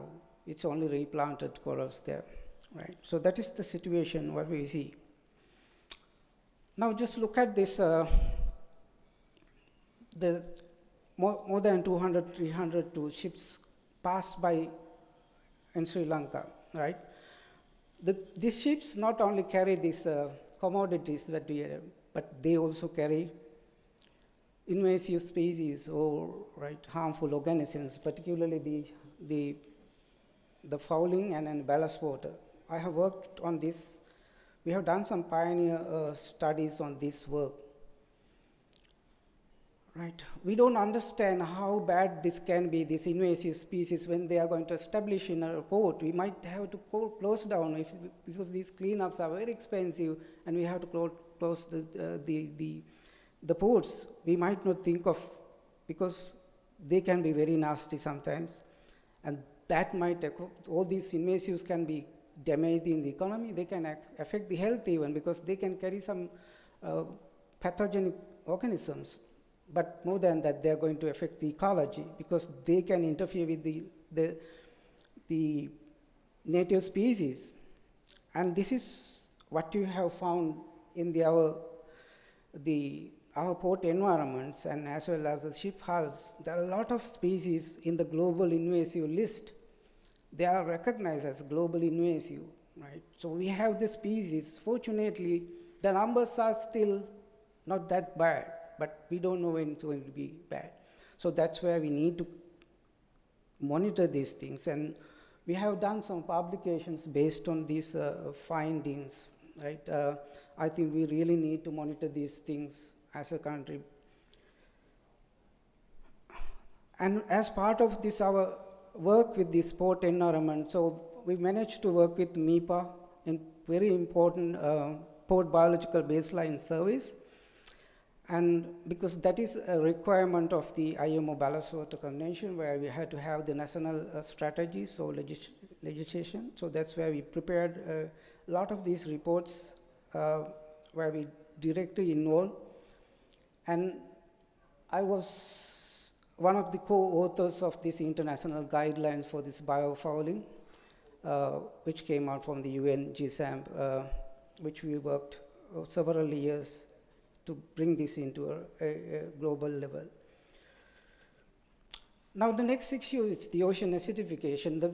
Rarely we talk about, we don't even talk about because it's usually we consider it as it take long period of time, but the impact could be extremely bad, right? Or if the ocean acidifies, it's a slow process, of course, but if it is going to happen, that's going to harm a lot of our marine environments, in particularly the coral reefs, right? So that's where we have, for a long period of time, we are actually monitoring this, the ocean acidification, just the pH and carbon chemistry around the country, particularly in the Negombo area. We got some collaboration with some other universities, and we have some publications. So it's not only the ocean acidification, but there are other issues along with the eutrophication, the hypoxia, right? So they are affecting one another. So it's so complex. Another main issue that we see, when we are in the field, this is not something unusual, no matter in the terrestrial environment. If you go underwater, everywhere we see the plastic, right? It's not unusual, but for me, until I see this one, right, the world's 60% of plastic waste that discharged in the ocean coming from 5 countries in the world. And I'm seeing these reports, I was shocked, because Sri Lanka is one of these top 5 worst nations in the world discharging mismanaged plastic waste into the ocean. How Sri Lanka can get there? Just tiny island, right? So this is, you can see the statistics, right? the coastal population, they have looked at the waste generation rate, the percentage of mismanaged waste, right? Now look at the waste generation, 5.1 kilogram per person per day. Unless you are a factory, any of us using plastic, 5.1 kilograms a day. So this is where the data goes, where the data can go wrong, right? And that's where, one way is it's good at least this gave a sort of eye-opener that we have to work on this plastic issue which we did not care, where we, together with MEPA and Korea Maritime Institute, we initiated some of these surveys around the country using a lot of technologies, right, even the sonars for the underwaters, right? And where we published this in the Marine Pollution Bulletin, just to look at the situation around the country, to see whether we have that much of plastic that paper is talking about, right? And as you can see, that work is basically worked on the river, the coastal zone, but a lot of plastics being carried out by the rivers, right? And that's where this plastic estimation just from the coast won't do something good, and then that's where we looked at how we can do something better. So that's why we collaborate with the CSIRO in a global project, looking at the inland, the rivers, the coast, even the ocean, then put this everything into a model and see how this plastic flow. And I'll come to that results, but how Sri Lanka get to that 5th position, it's something very important. That came from a World Bank report, which is called the water waste, and that report has cited one of the conference presentation based on that estimates based on, and you can see this one is one of the heading in India, right? That's how this data came into the. And with our studies, we found that the human population density is a poor predictor. Now we see that original paper, they are talking about the coastal population was the major determinant for that classification or the ranking, right? This is not something to do with the plastic actual. So, and also other data, along with this data actually, we managed to publish this, or at least we challenged the position of Sri Lanka in this very important publication. Right. Now we have cleared, we are not anymore the 5th position, right? We are not that bad. But unfortunately, that's only about the ranking, but the plastic problem still we have. As from the latest publication even, only we recycled just 11%, but you see still the 69% we are still mismanaged. So that's something we have to looked at. And the other thing is the microplastic, one of my early studies that I have worked on. We have worked on microplastic everywhere, from rivers to coasts to beaches, and even the marine sediments, from organisms for like a whole food chains. I mean, this is a serious problem, of course, but we have worked on a lot of these publications as well, including the first publication, I believe, is on the microplastics in this country, and then we have done even the regional level publications related to the microplastics. Right. Now, when come to the plastic, can this biodegradable be a solution? This is something that we also looked at. Some commercially available biodegradable plastics, whether they do really degrade. This is something again to look at. There are a lot of commercially available plastics. They don't really degrade. Rather, they become microplastics unless you properly do it or other. So that's something to look at, right? Now, if you look at the other pressing issue, the fisheries. Now look at the fisheries, the trends. Now you see the capture fisheries is almost stagnant or even going down. So that is where the culture fisheries is taking that role. But look at this, the capture fisheries in the world. By 2048, we won't have any fish left in the ocean if we are going to continue with the same rate that we are using today. 2048, right? Have you thought about? So what options we have now is a lot of countries are moving into now the culture fisheries, right? By 2030, more than 60% of the fish should come from the culture fisheries. But are we prepared for that one, right? So can we rely on the capture fisheries? Because you can see in terms of energy use, still the offshore multi-day fishing is one of the highest energy, right? Can we sustain with our offshore fisheries, right? That's something to think of, right? And when you talk about the fish, most of us believe that the fish for us to eat, we forget that they are part of the marine ecosystems. So what happened when we remove this, the organism from this marine food web? The terrestrial top predators, do we eat any of these? Maybe, crocodiles, very rare. But look at this, the top predators in the ocean. We eat almost every top predator in the marine environment. So we use totally different strategies in the terrestrial and the marine environment. We don't know how we get there. Right? So this is unfortunate, right? So this is what's going to happen in the future, right? We are trimming down the top predators, and then we are going down the food web, what I call the fishing down the food web. We are going by one these food webs. We are destroying them, and particularly even the sharks can be badly damaged. So what we can do, I mean, there are a lot of issues. I mean, I got 30 minutes to talk, but what we can do, one of the things I'm suggesting is we need a lot of marine protected areas, but it's not just the name boat park, but we need effective marine protected areas. The marine spatial planning, then some legal aspects which I'll talk to, right? Then emergency responses. Now we see we are experiencing a lot of emergencies, and of course the need for research, the baseline information, and the ocean literacy, right? Now, Professor Sevandi also talked about this UN 30, that is the 30% protection by 2030. That is the agreement in the Montreal Global Biodiversity Framework, right? And this is the global leverage. We are almost 10%, the global protected areas. Strict protected areas 3.3, right?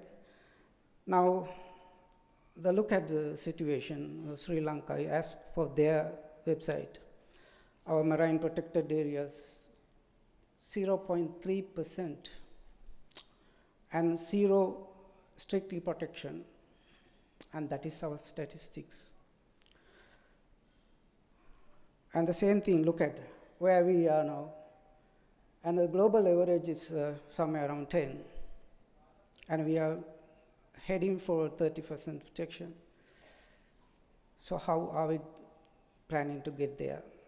At least the global average, how far it is, right? So these are challenging. And I looked at finding a marine protected area map, and it's so difficult, but I found one thing.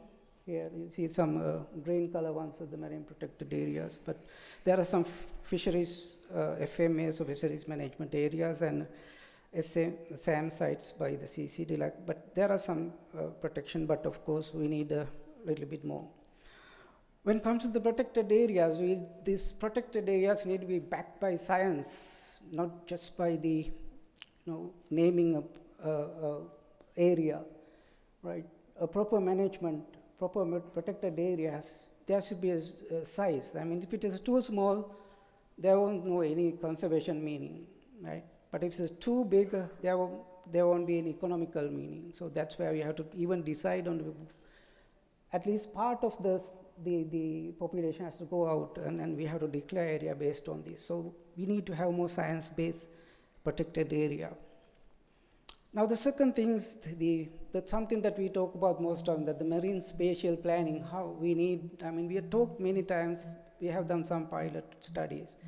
Why this is important, right? And just look at without marine spatial planning, how things going to work, because there are so many stakeholders with overlapping mandates or the demands, and this is what actually end up. There are a lot of conflicts between the user groups, and that's where the marine spatial planning going to come into play, because we try to balance the demands by different stakeholders and with less conflict. Of course, this is difficult, but we have to initiate these things. And look at just around the Colombo port, how many stakeholders, right? Even the fishermen's there, right? And a lot of conflicts. But as times go, we will have more issues. So this is where something we have to look at. The other one is the need for the legal ratification of a lot of international laws and treaties, right? We are lag behind. Something that we need to talk about. Now, luckily these days we are talking about this, even Professor Sevandi mentioned about this biodiversity beyond national jurisdiction, or what we call the High Seas Convention, right? That is something to look at the positively, right? A lot of enthusiasm from a lot of people, but of course not something easy. Like we have our protected areas, just our backyard, but we cannot manage them properly. So how are we going to do it in the high seas?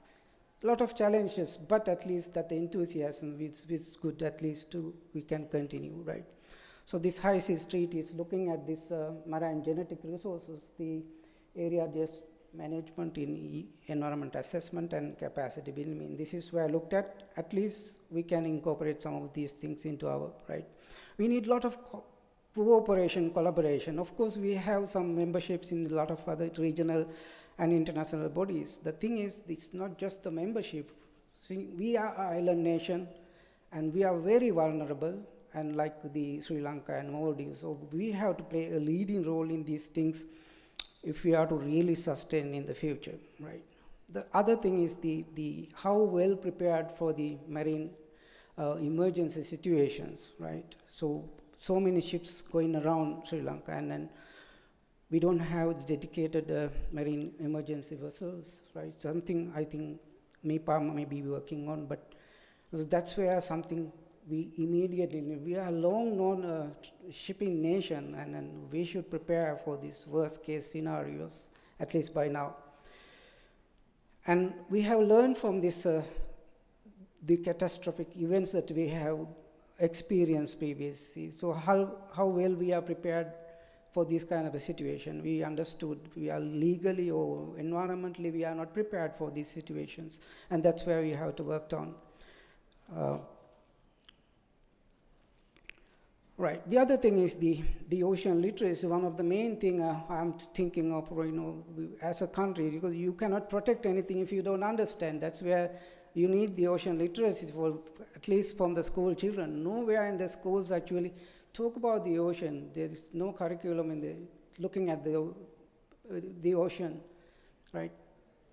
That's where something to look at, and that's where we have to look at. And of course, the need for research.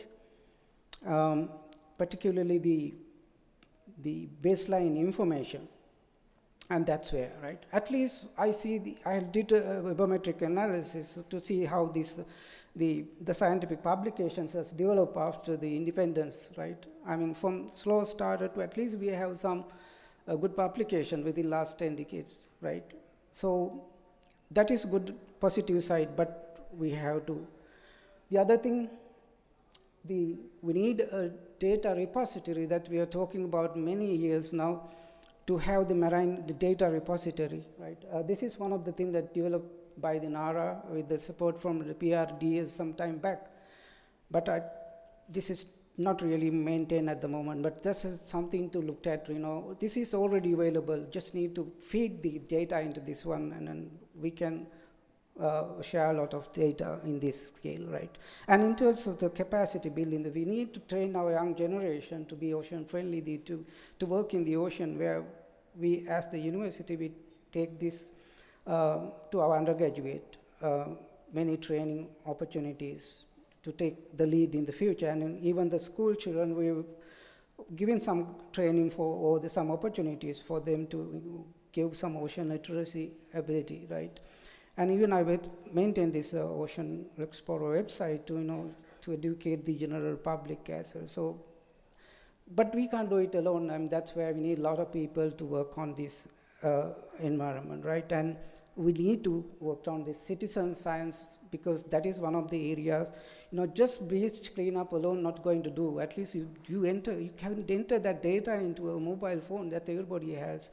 Just beach cleanup won't do much, right? So that's something to look at, and we do a lot of educational programs on that.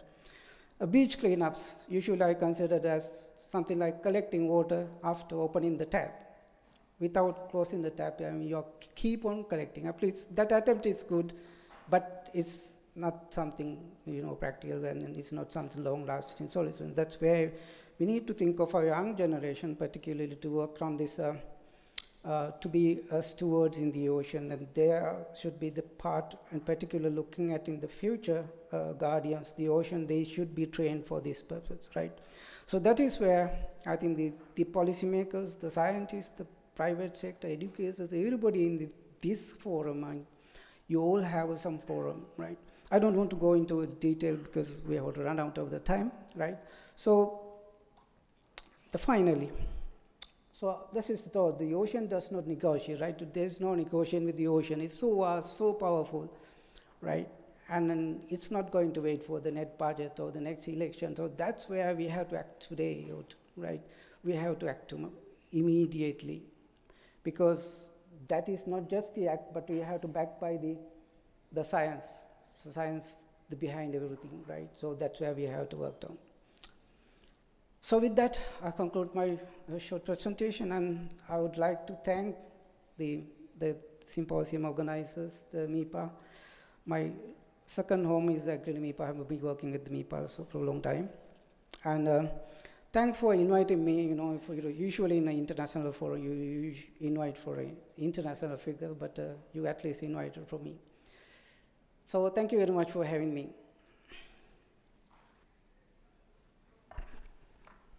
Thank you very much, Professor Ranatunga, for that very insightful keynote speech.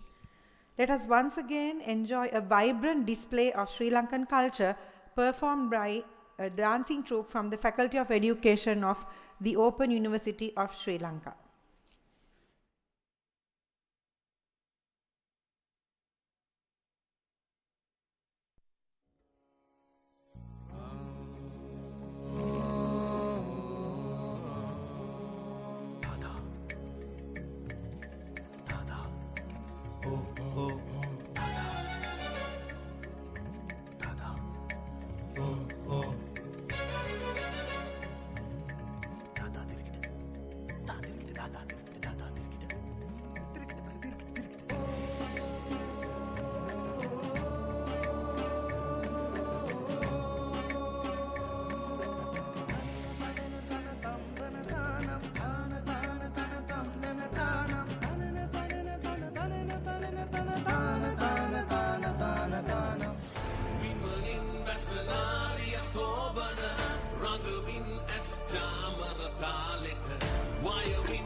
Lol vada vada me male varuna nadda go ayadanne mal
Sri Lanka, sitting in the middle of the Indian Ocean, has an ocean territory almost 8 times bigger than its land.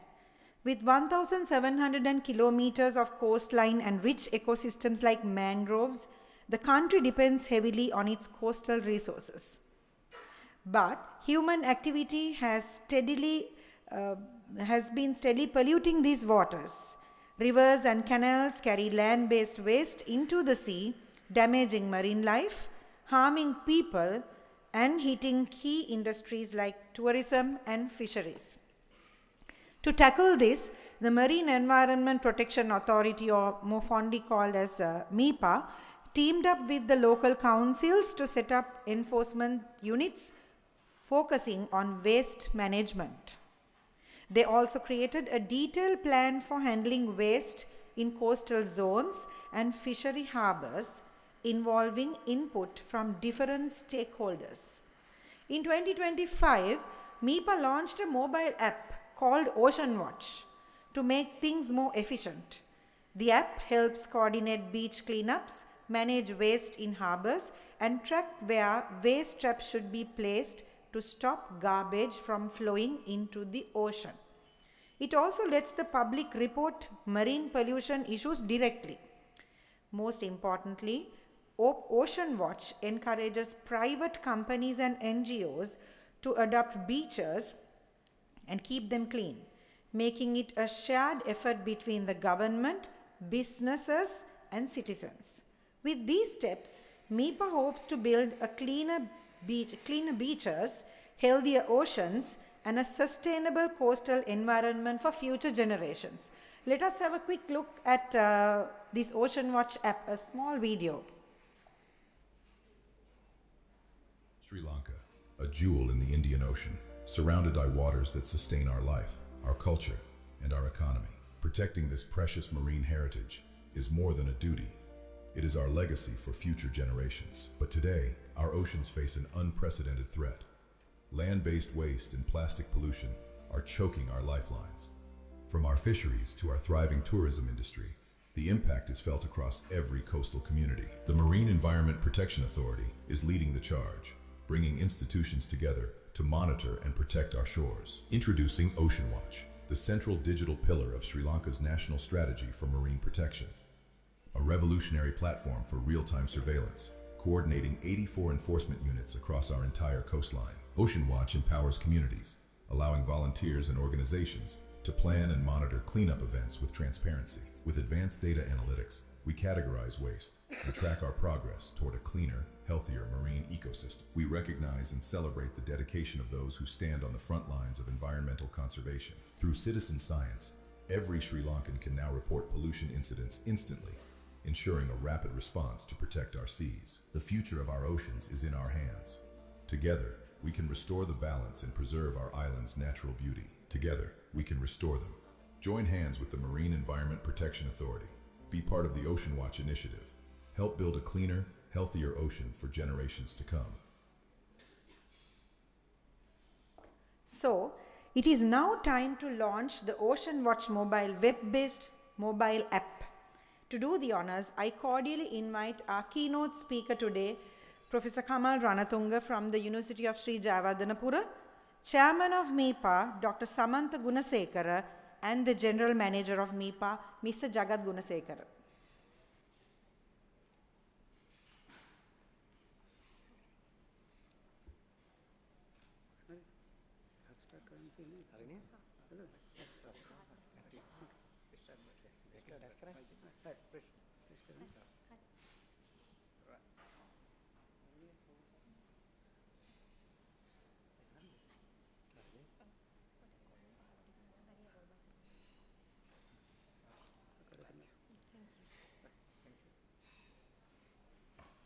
The next item in our agenda is the official launching of the conference book. To do the honors, I would like to invite Dr. Johan Mahagamage, the conference chair and director of the Center for Environmental Studies and Sustainable Development at the Open University of Sri Lanka, and also Dr. Samantha Gunasekara, conference chair and chairperson of the Marine Environment Protection Authority. Can we have you on stage, please? The very first book will be presented to our keynote speaker today, Professor Kamal Ranatunga.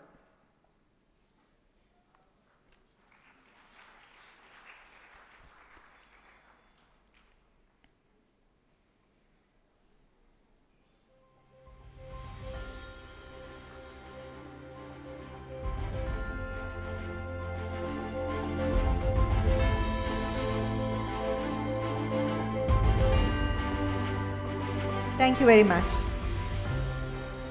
I would now like to invite Professor Sewandi Jayakodi to present the conference books to the conference co-chairs.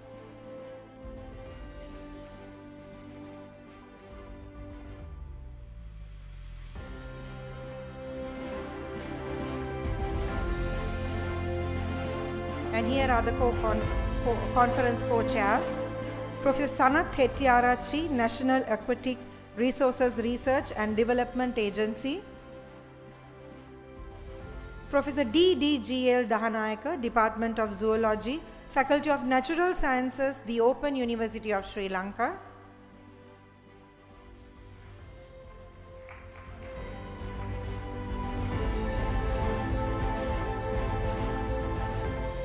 Dr. Kalpani Marasinghe from the Department of Zoology and Environment Sciences, Faculty of Science, University of Colombo.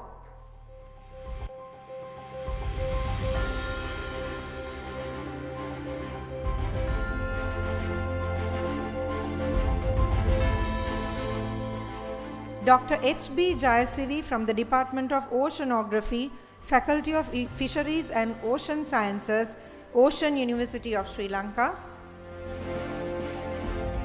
And Mr. Jagat Gunasekara, General Manager from the Marine Environment Protection Authority.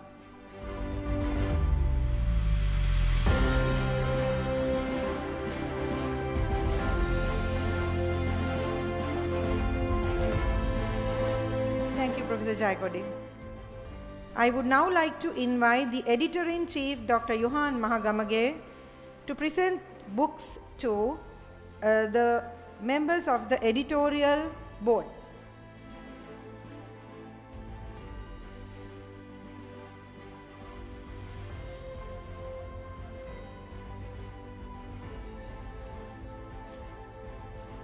Professor Sewandi Jayakodi from the Vayamba University of Sri Lanka.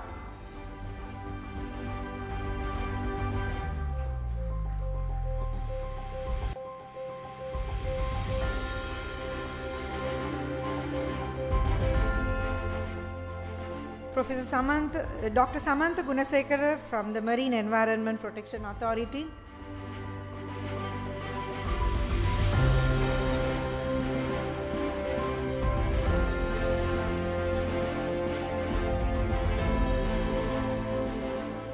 Professor D.D.G.L. Dahanayaka, the Open University of Sri Lanka.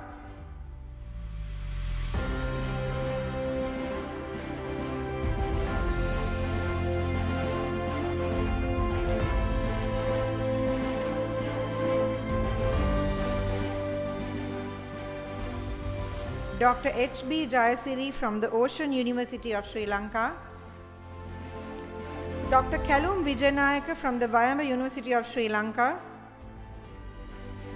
Dr. Kalpani Marasinghe from the University of Colombo.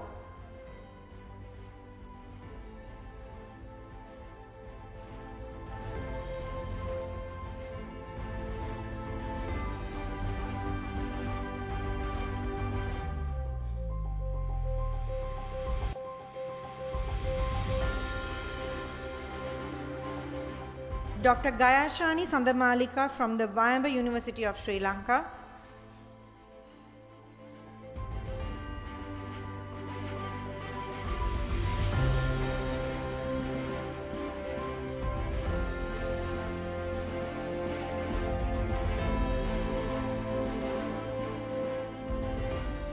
Dr. Manavi S. Ekanayaka from the Vayamba University of Sri Lanka.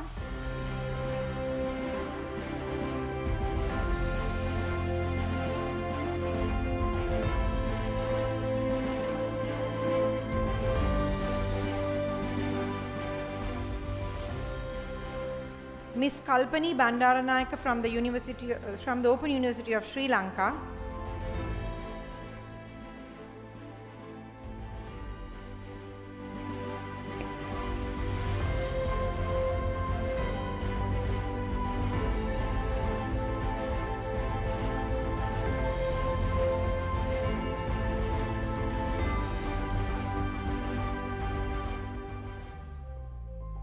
Mr. Sampath Vijayatunga from the Marine Environment Protection Authority.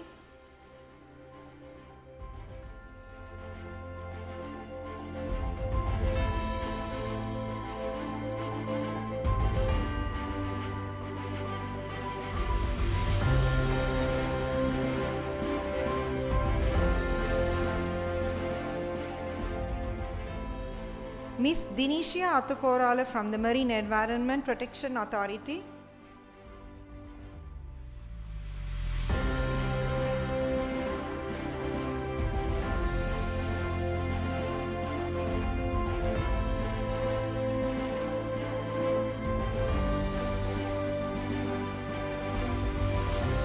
Mr. H.T.N. Piyadasa, Manager Operations, Marine Environment Protection Authority.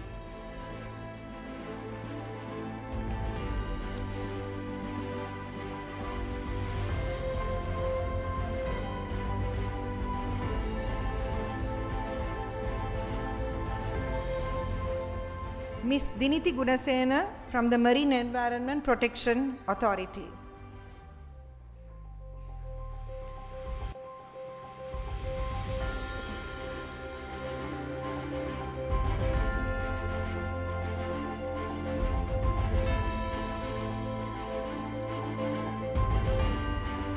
Thank you, Dr. Mahagamage. Now I would like to invite Dr. Samantha Gunasekara once again on stage to present the books to the language editors.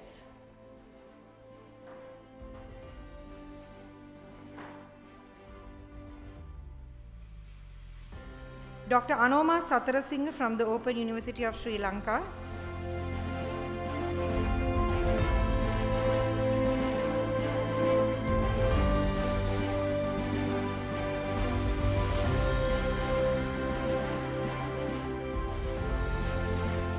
Miss Vindhya Harankaha from the Open University of Sri Lanka.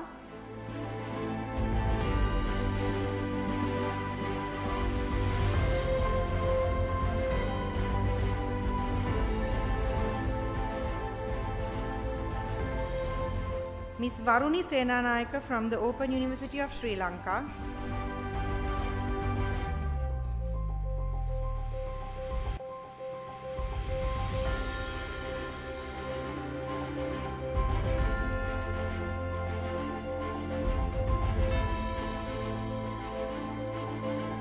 Miss Mayanti Kulatunga Jayakodi from the Open University of Sri Lanka.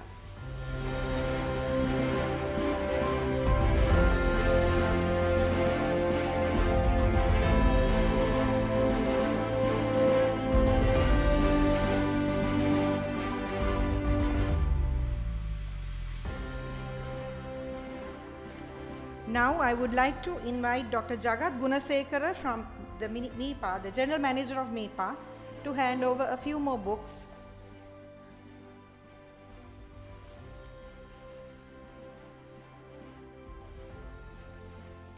Ms. Sesat Tambugala, Member of the Board of Directors, Marine Environment Protection Authority.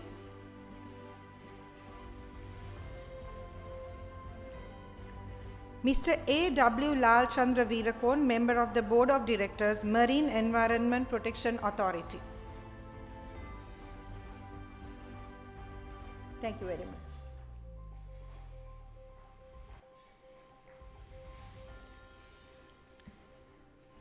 We are now about to present tokens of appreciation, and to do the honors, I would first like to invite Professor Kamal Ranatunga to stage, our keynote speaker once again, please.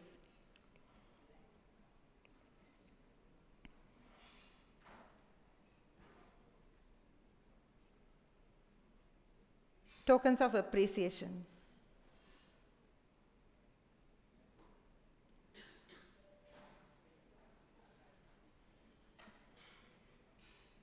Professor Ranatunga will be presenting the tokens of appreciation to the 3 conference chairs of ICMSS 2026.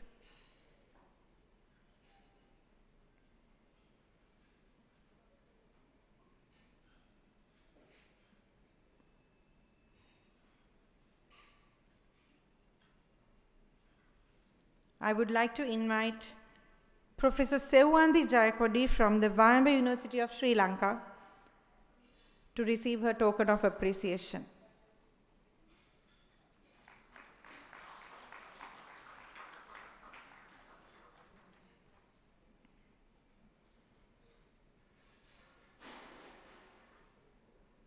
Dr. Samantha Gunasekara, Marine Environment Protection Authority.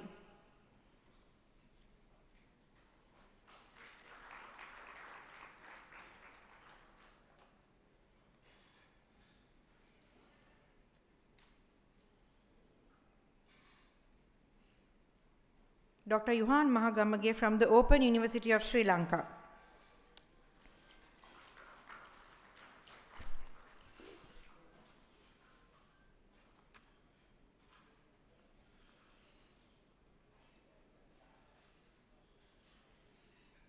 Thank you, Professor Ranatunga. I would now like to call on stage Dr. Samantha Gunasekara, Conference Chair and the Chairperson of MEPA, to hand over tokens of appreciation to the co-chairs, the conference co-chairs. Professor D.D.G.L. Dahanayaka, Department of Zoology, Faculty of Natural Sciences, the Open University of Sri Lanka.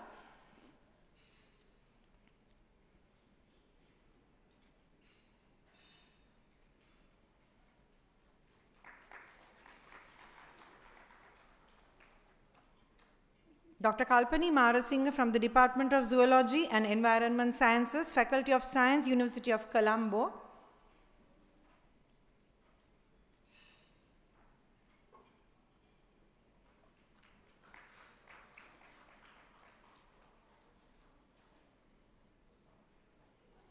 And Mr. Jagat Gunasekara from the Marine Environment Protection Authority.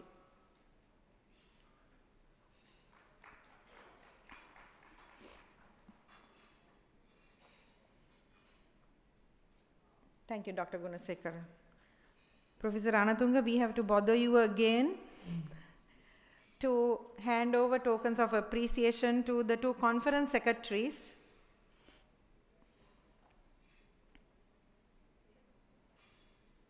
Ms. Kalpani Bandaranayaka from the Open University of Sri Lanka.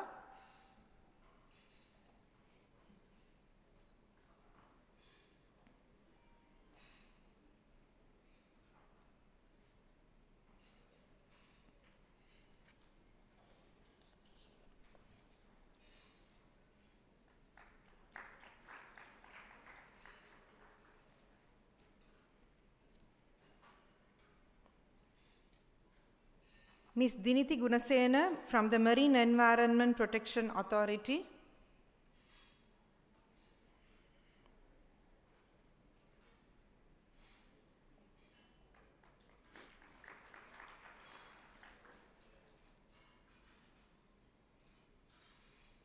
We have one more token, sir, to be given to the conference coordinator, Ms. Numaya Ranatunga, from the Center for Environmental Studies and Sustainable Development.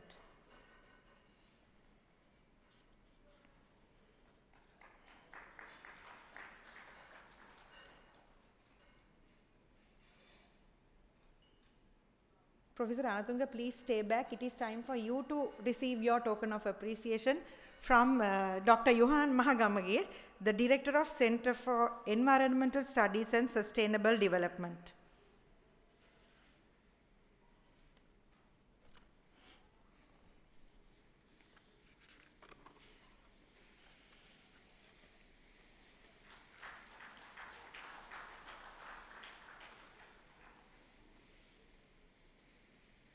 Thank you very much. So regarding the souvenir they just received, the token of appreciation, the token they received is produced using upcycled aluminium cans through the Melting Point initiative, which is supported by Lion Nation Foundation Guarantee Limited, which works in the area of water, waste and knowledge.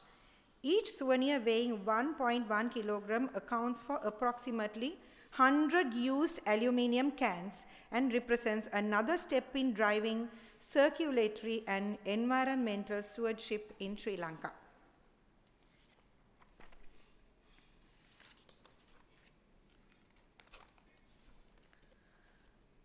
හොඳයි. ඔබ දන්නවා ලෝක සාගර දිනය තේමා කර ගනිමින් මෙම සමුළුව වගේම අපි සොබාසේයා නමින් දීප ව්‍යාප්ත චිත්‍ර සහ ඡායාරූප තරංගාවලියක් පැවැත්වූ බව.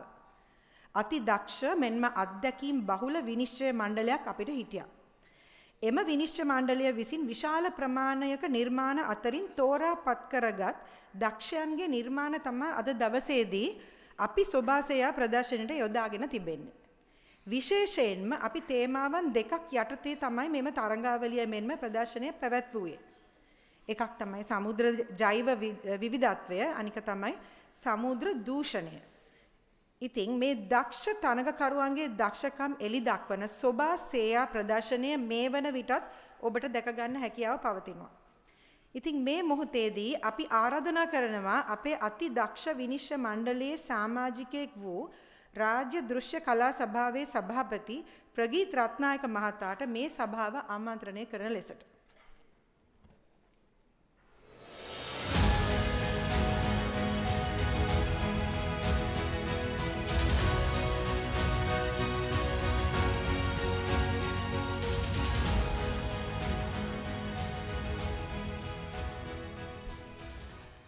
ආයුබෝවන් හැමෝටම.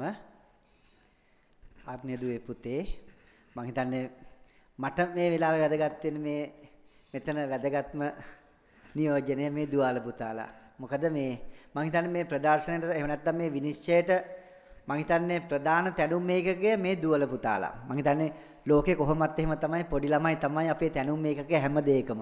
අපි වැඩි හිටියෝ හැටියට මම හිතන්නේ අපි උඩින් තියාගන්න ඕනේ එතන. මම හිතන්නේ අපේ මග හැරෙන්නෙත් එතන. ඒ නිසා මම හිතන්නේ මේ මොහොත හරි වැදගත්. විශේෂයෙන්ම මමත් චිත්‍රාන්දින කෙනෙක් හැටියට තමයි මම මේ වැඩේ ගැන කතා කරන්නේ සහ මේ ළමයිගේ පරිකල්පනය ඇතුලේ චිත්‍ර අඳිනවා කියන ක්‍රියාව මම හිතන්නේ මිනිස්සෙක් හැටියට අපි හැමෝටම වැදගත්. මොකද ලෝකේ විවිධ විෂයන් හැදිලා තියෙනවා. දැන් අද මේ දිනේ විශේෂත්වයත් ඒකනේ. ලෝක සාගර දිනය. ලෝකේ අපි විශ්වාස කරනවා මෙන්න මේ ට්‍රයැන්ගල් එකක් මත තමයි මේ ලෝකේ ෆන්ක්ෂන් වෙන්නේ. I එහෙම නැත්නම් මම, අද එහෙම නැත්නම් අනේකා. ඊට පස්සේ nature. I, other and nature කියන මේ ට්‍රයැන්ගල් එක ඇතුලේ තමයි මේ ලෝකේ ෆන්ක්ෂන් වෙන්නේ. තව හතරවෙනි එකක් තියෙනවා spirituality කියලා. ආධ්‍යාත්මිකත්වය කියලා තව එකක් තියෙනවා. but මේ ට්‍රයැන්ගල් එක නැත්නම් මේ ලෝකේ මං හිතන්නේ සමබර වෙන්නේ නැහැ. කඩන් වැටෙනවා එක කුළුණක් නැති වුණු ගමන්. එතකොට I, other and nature කියන එක ඇතුලේ අද මේ nature එකේ විශාල කලාපයක් ගැන තමයි මං හිතන්නේ මේ ෆන්ක්ෂන් එක තියෙන්නේ. නේද? එතකොට මේ දුවල පුතාලා අඳින්නේ අර කියන්නේ ගහක කොළයක් වැටෙන එකත් අපේ ජීවිතයට සම්බන්ධයි කියනවනේ. ඒක සුද්ධ ඇත්තක්. ඒ කියන්නේ අපේ ඇත්තට පේන්නේ නැහැ. නමුත් ඒක අපේ මේ පැවැත්මේ අතිශය වැදගත් සාධකයක්. නේද? එහෙම තමයි. මොකද සිංහරාජ්‍ය අපේ වුණාට මේ ලෝකෙම බැලන්ස් කරන්න සිංහරාජ්‍ය ඕන. එහෙම තමයි මේක. ඒ කියන්නේ අපිට පේන්නේ නැති සුද්ධ ඇත්තක්.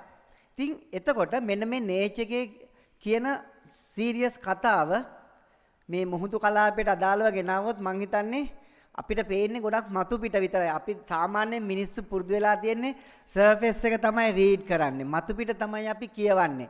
අපි යටිපෙළ ගොඩක් දේවල් වල කියවගන්නේ නැහැ. ඒ රීඩින් එකේ තියෙන ප්‍රැක්ටිස් එක අපිට අඩුයි. ඉතින් මං කියන්නේ අපි මේ මුහුදේ තියෙන ඊස්තටික් එක දකින්නේ මතු පිටින් විතරයි මේ සාගර කලාපය ඇතුලේ. නමුත් ඒක ඇතුලේ වෙන ලොකු කලාපයක් දරාගෙන ඉන්නවා අපිට නොපෙනෙන කලාපය ඇතුලේ. එතකොට ඒ යටිපෙළ ඇතුලේ මෙන්න මේ මැදිහත් වීම මිනිස් මැදිහත් වීම ඇතුලේ තමයි සියල්ලම සිද්ධ වෙන්නේ. මිනිස්සු හඳට යන්නේත් මිනිස් මැදිහත් වීම ඇතුලේ. මිනිස් චින්තනය ඇතුලේ මේ දිගුවක් හැටියට. මිනිස්සු මුහුද යටට පතුලට යන්නේත් ඒ රිසර්ච් කරන්නේත් මේ මිනිස් චින්තනය ඇතුලේම මැදිහත් වීමක් නිසාම තමයි. එතකොට මිනිස් මැදිහත් වීම තමයි විනාශය ගේන්නේත් මිනිස් මැදිහත් වීම තමයි පැවැත්ම ගේන්නේත්. ඒක හරි ක්‍රිටිකල් කතාවක්. ඉතින් මම කියන්නේ මෙන්න මේක. මිනිස්සයා තමයි ගොඩක් දේවල් තැනුම් මේක. ගොඩක් නෙවෙයි සියලුම දේවල් වල. මේ අයිඩියොලොජිස් මේ නැත්තම් මේ අපේ මේ දෘෂ්ටිවාදයන් අපේ මේ නිර්වචන මේ අර්ථකථන මේ කලාව මේ ආගම මේ ජාතිය මේ ලිංගිකත්වය මේ ආදරය හැම දෙයක්ම මේ මනුස්ස නිර්මිත. ඉතින් කලාව කියන්නේත් එහෙම එකක්. ඉතින් එතකොට මිනිස්සෙක් තමන්ගේ ඇතුලේ තියෙන එහෙම නැත්නම් අපිව හීල් වෙන්න විශේෂයෙන්ම විෂයාත්මකව කලාව දියුණු වෙන ගමන්ම මිනිස්සෙක් ඇතුළතින් හීල් වෙන්නත් කලාව ඕන. ඒ වගේම අපිට අපේ පරිසරය හීල් කරන්නත් අපි මේ පද්ධතිය හීල් කරන්නත් ගොඩක් දේවල් ඕන. ඉතින් ඒකේ එක කොටසක් තමයි මේ කලාව කියන්නේ. ඉතින් මේ දූල පුතාලා මෙන්න මේ කලාපයට ඇතුළු වෙලා තමයි මේ පරිකල්පනය මෙහෙवला මේ ලස්සන ආර්ට් වර්ක්ස් හදලා තියෙන්නේ. ඇත්තටම මේවා ඇඳීම් වලට එහා ගිහිපු හැදීම් අඳිනම කියන ක්‍රියාව මැදිහත් වෙලා තියෙනවා තමයි. නමුත් ළමයෙක්ගේ පරිකල්පනය කියන්නේ ලොකු වැඩබිමක්. ඒ වැඩබිම ඇතුලේ මෙතන මේ මුදා හැරපු කලාපය ඇතුලේ අපිට ලොකු මෙසේජස් ගොඩක් මුණ ගැහෙනවා. මං හිතන්නේ ඒ ළමයිට අපි අහුම්කම් දෙන්න ඕන. ළමයිගේ පරිකල්පනය තමයි ලෝකේ පියෝම තැන. වැඩිහිටියෝ අපි මොකක් හෝ හේතු උඩ අපි හරි අග්ලි වෙලා තියෙන්නේ. but ළමයි තමයි හරි පියෝම කොට්ටාසය. ඒ පියෝම කොට්ටාසේ පියෝම ඉමේජිනේෂන් තමයි අර පිටිපස්සේ ඩිස්ප්ලේ වෙන්නේ. එතකොට ඒක ලොකු මෙසේජ් එකක්. එතකොට අපි ඒක බරට කියව ගන්න ඕනේ. එහෙම වුණොත් තමයි අපිට අපේ අනාගත ළමයා මේ මොහොතේ ඉන්න ළමයා අනාගතවාදී වැඩිහිටියෙක් හැටියට හොඳ කෙනෙක් වෙන්නේ සහ මෙන්න මේ පද්ධතිය බැලන්ස් කරන්න මේ පරිසරය බැලන්ස් කරන්න අපිට එයාව උදව් කරන්නේ. එතකොට මෙන්න මේ අපිට වෙන් කළ නොහැකි සම්බන්ධතා මේක ඉන්ටර්කනෙක්ටඩ් සම්බන්ධයක්. ඒ කියන්නේ මේ අන්තර් පැවැත්මක් ඇතුලේ තමයි මේ සියල්ල පවතින්නේ. ඒ නිසා අපිට මේ කලාපය, ඒ කියන්නේ අපිට අර අපේ ශරීරයේ 172ක් ජලයනේ තියෙන්නේ.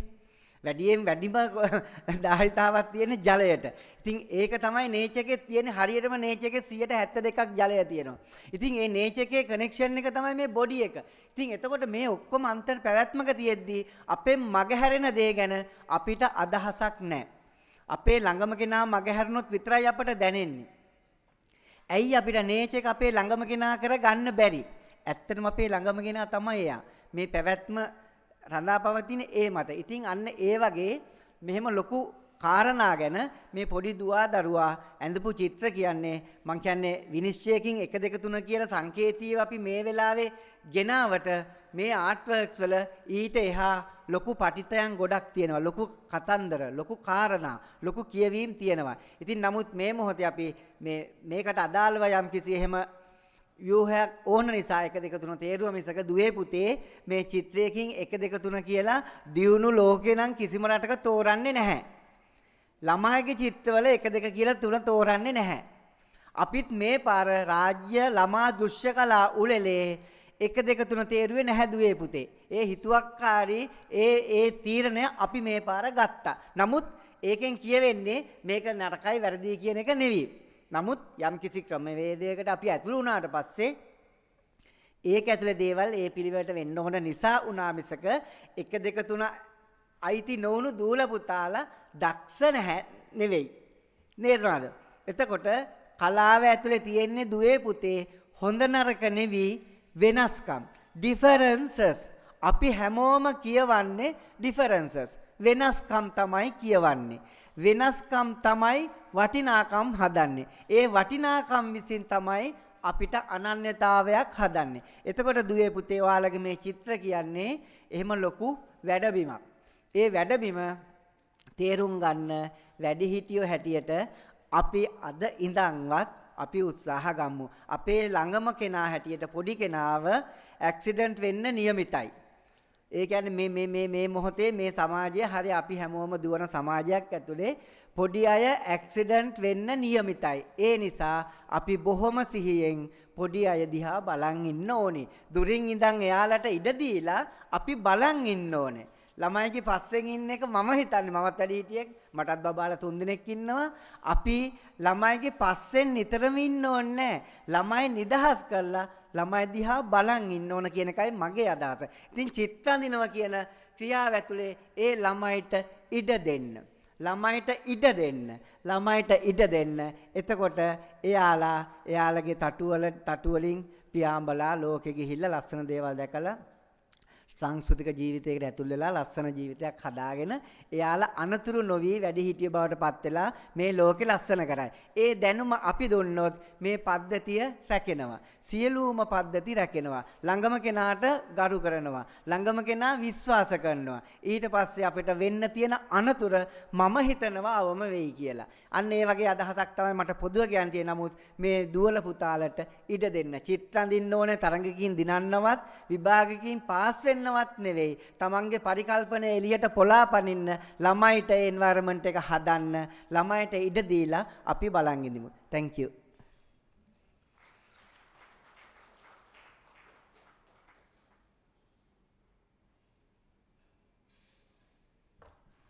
හරිම වටිනා කතාවක් රත්නායක මහත්මයා බොහොම ස්තුතියි ඔබට. මීළඟට තිබෙන්නේ අපේ සොබාසේයා ඡායාරූප සහ චිත්‍ර ප්‍රදර්ශනය විනිශ්චය කරපු විනිශ්චය මණ්ඩලයට සමරු පළක පිළිගන්වන අවස්ථාව. මම මේකට ආරාධනා කරනවා ආචාර්ය සමන්ත ගුණසේකර මහතාට.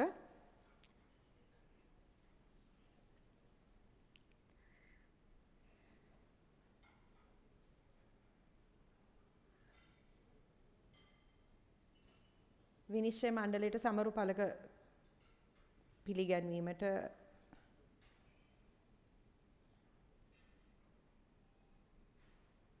පළමු වන සමරු පළකය සජිත් සුබසිංහ හඳපාංගොඩ මහතා.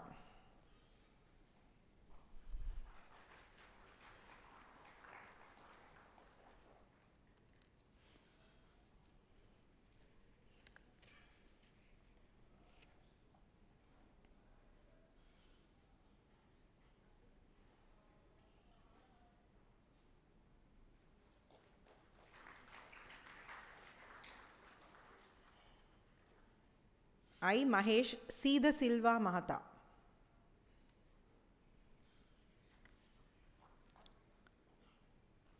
පණ්ඩුක දිසිල්වා මහතා. ප්‍රසාද් හපුආරච්චි මහතා. ප්‍රගීත් රත්නායක මහතා.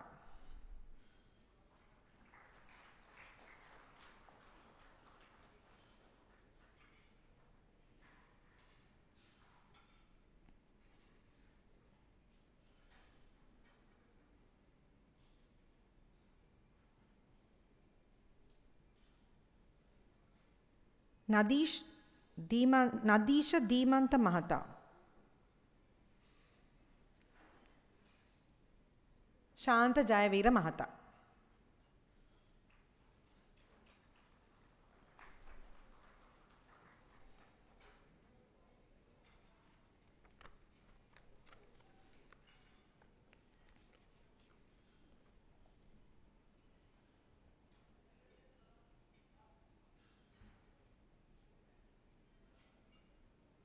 බොහොම ස්තුතියි. අපේ අවසාන අංගයට කලින් අපි නාට්‍යයක් නරඹලා ඉමු. කෙටි නාට්‍යයක්. ඒක ඇත්තටම වීදි නාට්‍යයක්. ඉදිරිපත් කරන්නේ අධ්‍යාපන පීඨයෙන් විවෘත විශ්වවිද්‍යාලයේ වීදි නාට්‍යයක් කිව්වට දැන් මේ වෙලාවේ ඒක ශාලාවේ තමයි ඉදිරිපත් කරන්නේ. ඒ නාට්‍ය අපි බලමු.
කටද මාතලි වෙන රත නෙවෙයි. මේ රතේ තියෙන අපි එක යමු. ඔය ඉතින් කලබලනේ. මාලිගාවේ රත කිසිවක් නැහැ. මෙච්චර මේ රජවාසලේ රත තියෙනවා. ඒ රත වලට මොකද වෙන්නේ කියන්නේ? තිබ්බා. දැන් ඒ එකක්වත් නැහැ. ඔක්කොම කියලා දාලා දැන් කොහොමද? මායේ දෙයියෝ. ඒක නෙවෙයි. ඔයා මොකද එකපාරම මුහුදනන්න යන්න හිතුවේ? මාතලි මේ දවස් ටිකේ හරියට නිින්ද යන්නේ. මං හිතන්නේ මේ රාජකාරී වැඩ නිසායි ඔය එක එක වැඩ නිසා වෙන්නේ. ඒක නිසා මං හිතුවා හොඳ විවේක කාලයක් දාගෙන මුහුදු වතුර ටිකක් නාගන්න තිබ්බොත් හොඳයි කියලා. එක්කමක් නෑ කියමුකෝ. මොනේ හේකටද මේ පඩු පුල්ලාසනේ අරන් යන්නේ? අම්මපල නාට්‍යයක් ගොතෝ තියලා යන්න බෑද? මේවා වගකීම් මාතලි. ඔයා ඒක දන්නවනේ. ඉතින් මම සේවය කරන්නේ මේ රටේ ජනතාවට. ඉතින් මට ජනතාව බලන්න යන හැම වෙලාවකම මේ ආසනේ ගෙනියන්න වෙනවා. දැන් ඉතින් මොකක් පිටේ වෙනන් තමයි නාන්නේ.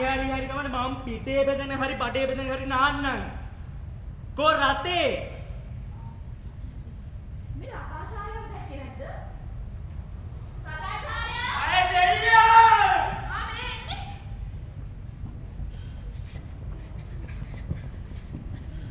අය දෙවියෝ! මේ මරේ දෙවියෝ! උඹට මාවත් අමතකුණානේ? මොන මගුලේද බං ගියේ? අනේ නෑ දෙවියෝ මේ මම කන්න ගියා. මම කාලත් නෑ බං. මේ ඊයපන් මොන මගුලේද ගියේ කියලා?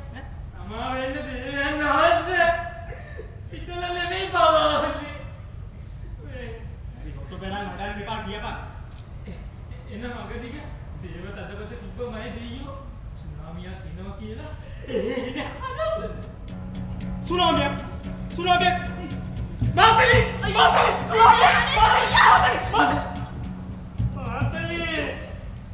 අනේ දෙයියෝ. අර රටාචාර්ය කියන කතාව ඇත්තද මාතලි? මොකද සුනාමියක් කියනවා කියන්නේ? ඔබ මේ ගැන දැනුවත් උනේ නැතිද? අනේ දෙයියෝ. මට චුට්ටක් කරලා ආයි අඬන්න එපා. මොන අඬන්න දෙයක් කිව්වේ නෑ මය දෙයියෝ මේ සුනාමියක් ළඟ වෙනවා කියලා මේ මහ ජනතාව කතා වුණා මේ. ඒකයි මම ඔබතුමාට කිව්වේ. ඔය ඉතින් මය දෙයියෝ. අපි යම් කරක්ක වෙනවා. යම්. මය දෙයියෝ. අපි කොහාටද යන්න ඕන? අපි එක යන්න දිය නෑම සඳහා හොඳ සාධක තියෙනවා.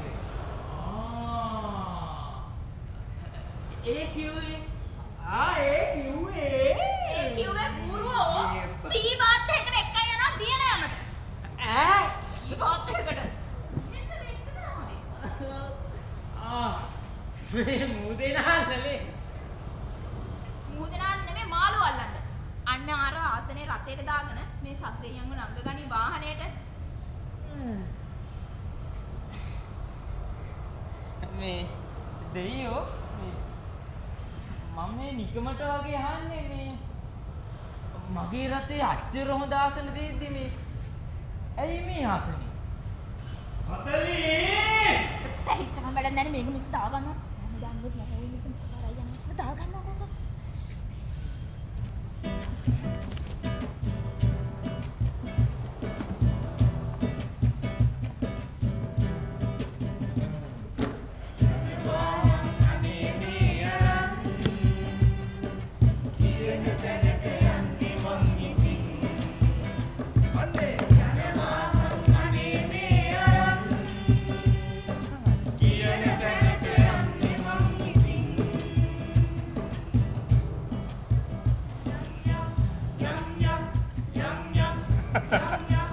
මාතලි බලන්න මේ දිව්‍ය ලෝකේ තියෙන තිරසාර සංවර්ධනය. මේවා කිව්වෙන කවුද කරේ? මම දැන් ඉතින් ඕන කෙනෙක්ට ඉන්න හිතන තැනක් කලන් තියන්නේ ඈ මේ කරන් ඇත්තමයි දෙයියෝ ඔයා ඇරෙන්න කවුරු මේව කොට ගන්න ඇත්තත් නැත්තම් මේ කරගඩක් දෙනවනේ අප්පට සිරි මාතලි මේ මගේ ආසනේ හීට්ටනවනේ දැන් මේ ඉලෙක්ට්‍රීෂියන් දෙයියන්ට එන්න කියන්න වෙයි මේකට නම් ඈ නැත්තම් හරියන්නේ නැහැ ඇයි දෙයියෝ මේ ගිය සතියේත් හදාගත්තනේ ඔක රත් වෙනවා වැඩි කියලා දැන් නම් ඉන්න අමාරුයි මාතලි මේක රත් වෙනවා මොකක් කරේ ප්‍රශ්නයක් අත ළඟයි වගේ යෝ මොනවද මන් දන්නේ නැහැ ඔය දෙයියෝ ඕන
මෙච්චර විනාශයක් මම හිතුවේ නෑ මේක මෙච්චර බරපතලයි කියලා.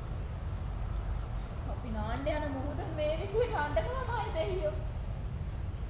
අපි විතරක් නෙවෙයි. මොහොත විනාශ වුණොත් මිනිස්සුත් විනාශ වෙනවා. නාමි ගම් වතුර දේශගුණික විපර්යාස. මේ හැම දෙයක්ම සිද්ධ වෙන්නේ මුදසනීප වුණා. මුද කියන්නේ ලෝකයේ හුස්ම. ඒ හුස්ම නැති වුණොත් මිනිස්යාට ඉදිරි වෙන්නේ නිශ්ශබ්දය විතරයි. හරි. අතලිට කියන්න මේ ප්‍රශ්නේ මොකක් කර විසඳුමක් තියනවද? අපි මේකට ප්‍රොසයිඩන් එකක් කියන්න මොකද දෙයියෝ? ප්‍රොසයිඩන්? ඒ කවුද මතලියේ? ඇයි අර පුරාණ ග්‍රීකයේ තියෙන්නේ මූදට අධිපති දෙයියෝ කියලා? ඒ දෙයියෝ. අනේ දෙයියෝ. ඈත් පයින් නැතු ඉඳපන් බං. ඒ දෙයියෝ එයිද? දෙයියෝ. අනේ දෙයියෝ. ඔය ප්‍රොසයිඩන් එකෙන් එන්නේ ගියාම අනිත් ගමන් වලට එහෙම කොච්චර වියදම්ද? අනික 100% කිව්ව පොසයිඩන් නෙමෙයි මොකාවත් මේ තත්ත්වෙ උඩ මාළු දාලා තමයි පැටලෙන්නේ. මේ මම හිතන්නේ ඔකට මහා දාර්ශනික උත්තර ඕනේ නැහැ දෙයියෝ. එහෙමද? ඔව්. එහෙනම් කියපන් බලන්න උඹගේ දාර්ශනික උත්තරේ. ඌවා මේ මහා ලොකු බරපතල ප්‍රශ්න නෙමෙයි දෙයියෝ.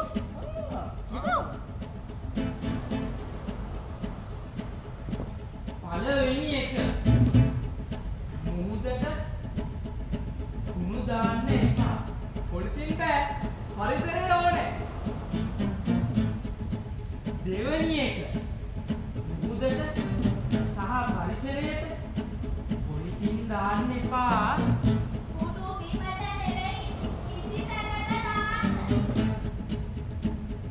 තුන්වෙනි එක අසල නිසි තැනට හැර කරන්න ඕන.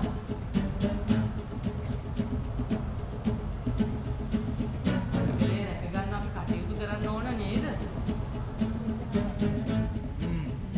ඒක නම් ඇත්ත. හතරවෙනි එක මුදු ජීවීන් රැක ගන්න ඕන. ආලිෂ්ඨ ජීවිතේ දෙන්න. පස්වෙනි එක පරිසරය රැක ගන්න ඕන. ගස්වැල් වවන්න ඕන. දේශගුණය රැක ගන්න ඕන. කහ අත හෙටක් හෙට. මේන්න මේ සරණ කරුණු ටික අපි කරා නම් දෙයියෝ මේ ප්‍රශ්න මුකුත් නැහැනේ. මාතලි දැන් තමයි මට තේරෙන්නේ මේ මුහුද කියන්නේ නාන්න විතරක් තියෙන තැනක් නෙමෙයි කියලා. මේ මුහුද කියන්නේ අපේ ජීවිතේ වගේ. මුහුද රැකගත්තොත් තමයි දෙයියෝ අපිත් රැකෙන්නේ. අපිට ඕනේ යුද්ධ නෙවෙයි. අපිට ඕනේ ජීවත් වෙන්න. අපිව රැක ගන්න. ශක්තිනම් සාගරය රැකේවි අනාගතය.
දෙයියෝ මේ අපි එහෙලන් හොඳ පිරිසිදු වුණ දවසට නාමු. නාමු.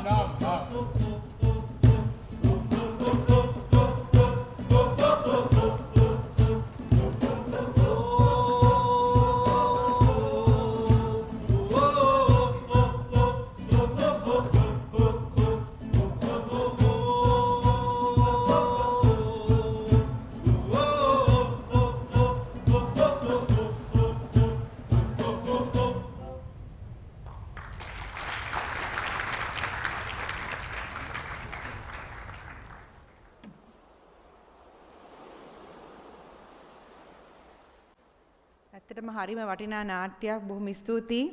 අපි අතින් මේ කියපු එක වැරද්දක් හරි වැරදිලා හරි වෙනවා නම් අපි අද ඉඳන් ඒ වැරද්ද හදාගෙන අපේ පරිසරයයි අපේ රටවටේ තියෙන මුහුදයි රැක ගන්න අපි උත්සාහ කරමුනේ. දැන් තියෙන්නේ අපේ ජයග්‍රාහකයන්ට තෑගි ප්‍රදානය දීමේ උත්සවය. පළවෙනි මුලින්ම අපි සාතික පිරිනමන්නේ ඡායාරූප තරගයට. For the photography competition, I would like to invite to hand over the certificates Mr. Anas Delbry, the representative of the French ambassador, to hand over the certificates. සමුද්‍ර ජෛව විවිධත්වය ද්විතික පළවෙනි ස්ථානය අෂෙන් කෙනත් පෙරේරා ශාන්ත මේරි විදුහල මතුගම.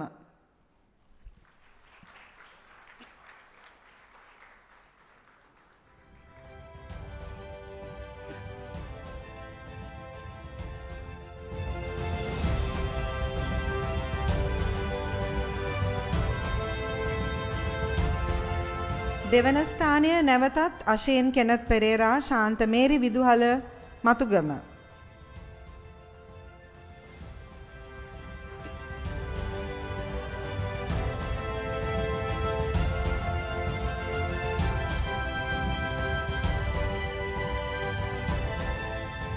මොහොමඩ් ආස්මි ෆාතිමා ඉස්මා සහිරා ජාතික පාසල මාවනැල්ල.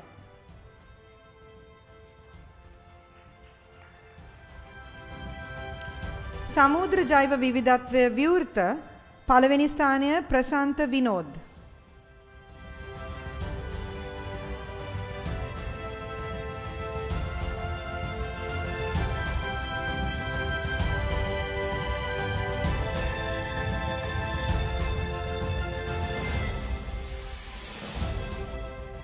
දෙවන ස්ථානය Chamara සුලක්කන.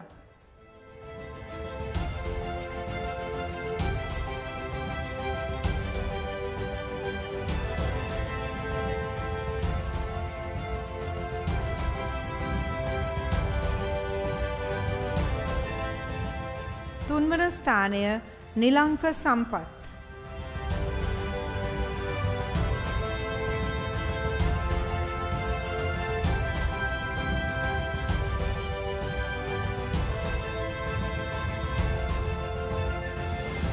Thank you very much, Mr. Delbri.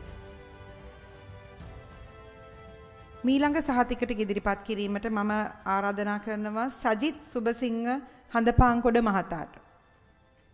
සමුද්‍ර දූෂණය විවෘත පළවෙනි ස්ථානය Janith Dishan ලෝෂණ Rodrigo.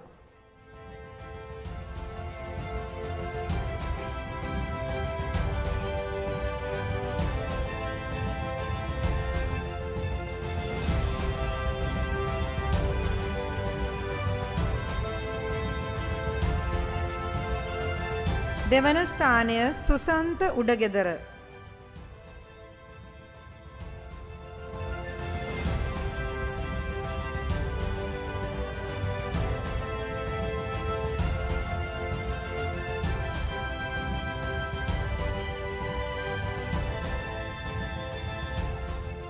තුන්වන ස්ථානය TBDJ බෙන්ජමින්.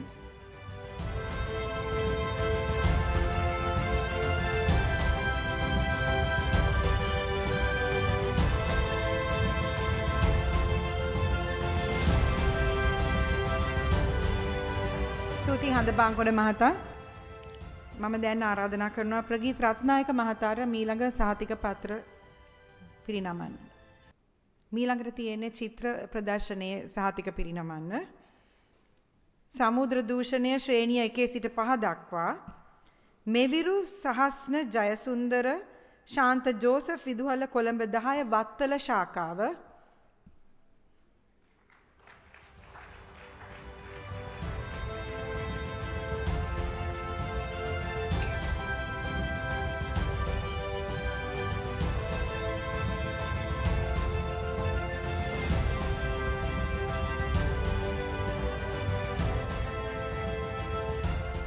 දෙවන ස්ථානය දුලින සෙන්මිත් හිරිමුතුගොඩ ආනන්ද විද්‍යාලය කොළඹ 10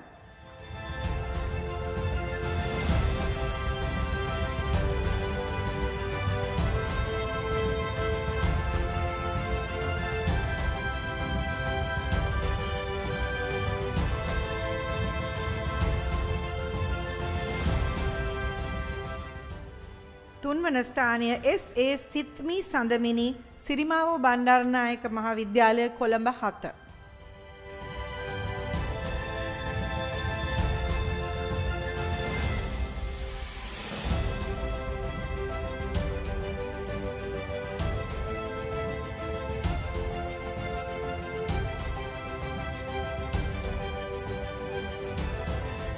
ස්තුතියි රත්නායක මහතා. මීළඟට මම ආරාධනා කරන්නේ ශාන්ත ජයවීර මහතාට. සමුද්‍ර ජෛව විවිධත්වය ශ්‍රේණිය 1 සිට 5 පළවෙනි ස්ථානය ප්‍රසන්න විද්‍යාශ්‍රී මාතලේ ජාත්‍යන්තර පාසල.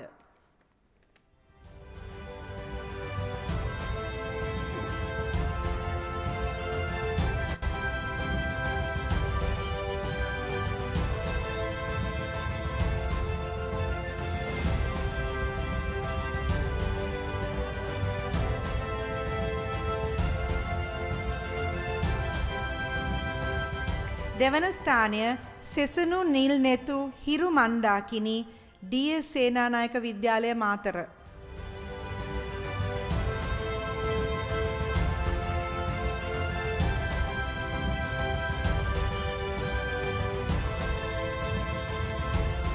තුන්වන ස්ථානය ඉනෝලි ආන්‍යා සිල්වා යහපත් එඬේරාගේ කන්‍යාරාමේ කොටහේන.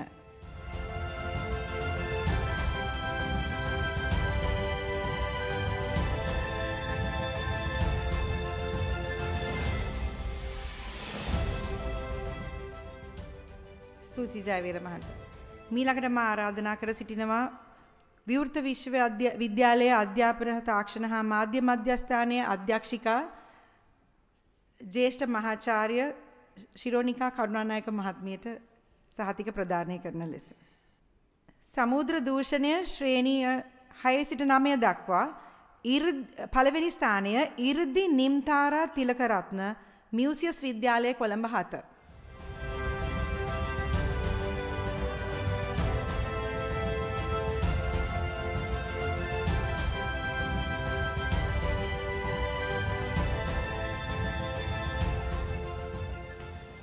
දෙවන ස්ථානය තරණි ඔෂානා සිරිවර්ධන මහින්ද රාජපක්ෂ විද්‍යාලය හෝමාගම.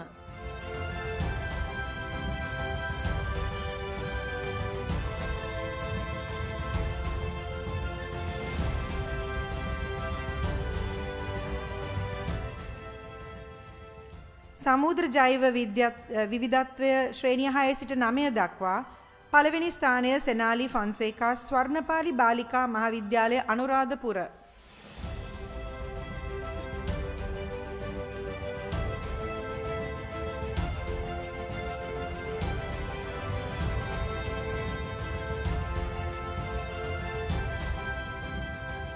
දෙවන ස්ථානය හසින්දි මලීෂා දිසානායක ඒෂියන් ග්‍රැමර් පාසල කොළොන්නාව.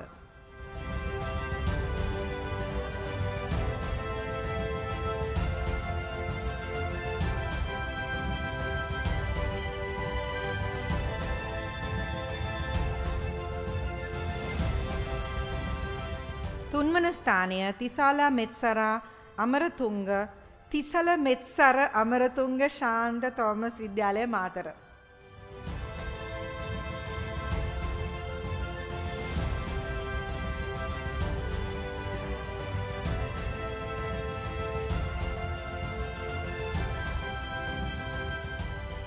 ස්තුති මහාචාර්යතුමියනි. මීළඟට මා ආරාධනා කරන්නේ මහාචාර්ය සෙව්වන්දි ජයකොඩි මහත්මියට මීළඟ සහතික පත්‍ර ප්‍රදානය කරන්න ලෙසට. සමුද්‍ර ජෛව විවිධත්වය ශ්‍රේණිය 10 සිට 13 දක්වා පළවෙනි ස්ථානය නෙසන්දි නිත්තිනී සේනාරත් ජනාධිපති බාලිකා විද්‍යාලය ගාල්ල.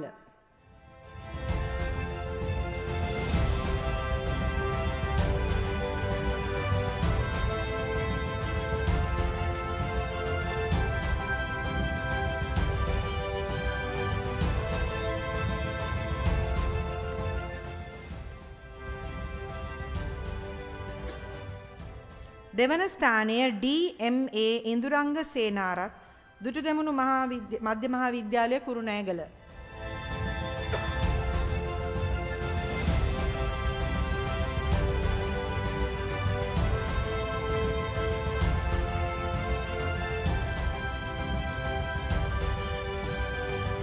තුන්වන ස්ථානය MIF ඉස්රා ස්පාක්ලිං ජාත්‍යන්තර පාසල දර්ගා ටවුන්.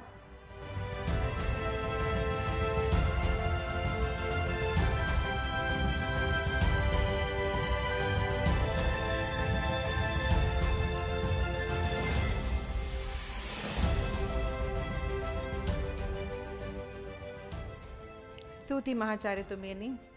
මීළඟට මා ආරාධනා කර සිටිනවා ජගත් ගුණසේකර මහතාට මීපා ආයතනයේ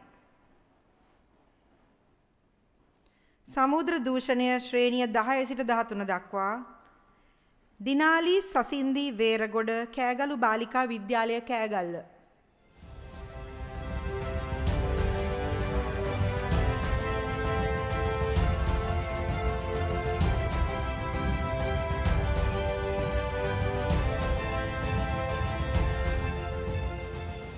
දෙවැනි ස්ථානය ජානදී කාව්‍යා විදුසරණි යාපහුව සුබසෙන් මහාවිද්‍යාලය.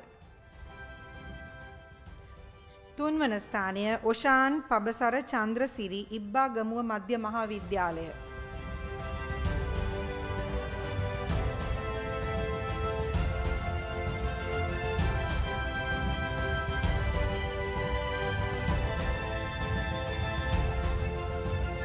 ස්තුති ගුණසේකර මහතා. මීළඟට මා ආරාධනා කර සිටිනවා කල්පනී බණ්ඩාරනායක මහත්මිය, දිනිති ගුණසේන මහත්මිය සහ සුමේද දායරත්න මහතාට මීළඟ සහතික පත්‍ර ප්‍රදානය කරන ලෙසට. සමුද්‍ර දූෂණය විවෘත පළවෙනි ස්ථානය සුසන්ත රංගන කරුණාරත්න.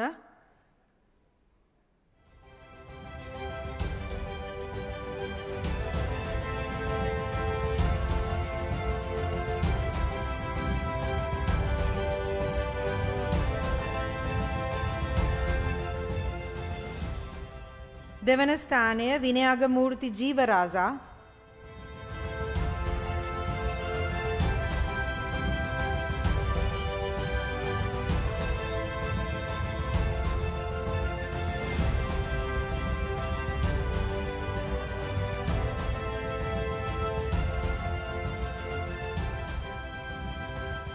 තුන්වන ස්ථානය KMN කරුණානායක.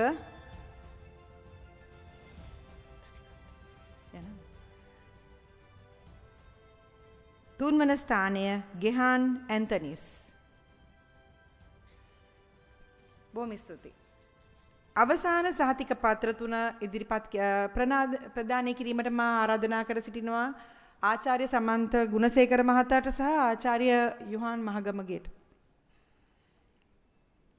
සමුද්‍ර ජෛව විවිධත්වය විවෘත. පළවෙනි ස්ථානය තිලක් පුෂ්ප කුමාර.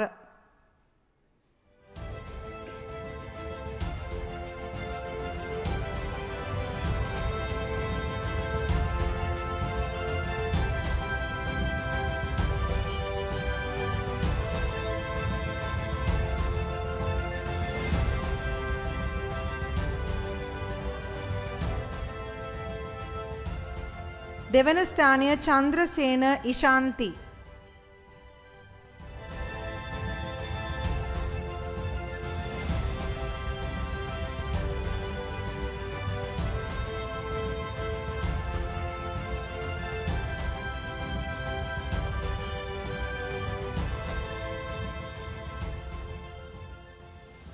තුන්වන ස්ථානය ඉමේෂා දිල්හාරි Fonseka.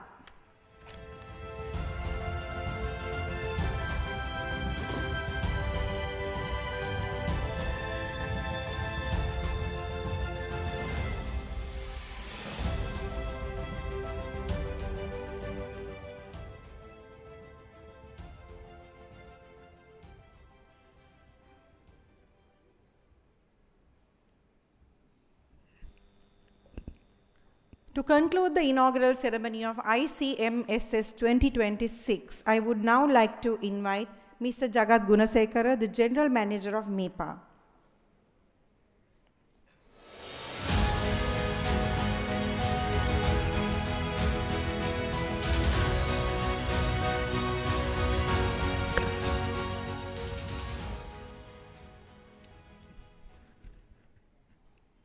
Good afternoon, all of you. Professor Kamal Rantunga, Department of Zoology, University of Sri Lanka, today's keynote speaker. Again, conference chairs and co-chairs, distinguished academics, researchers, experts, authors and presenters, university students, school students, and ladies and gentlemen. It is my great pleasure to deliver the vote of thanks at this conclusion of opening session of International Conference of Marine Science and Sustainability, behalf of Marine Environment Protection Authority and Open University of Sri Lanka. It celebrates World Ocean Day 2026.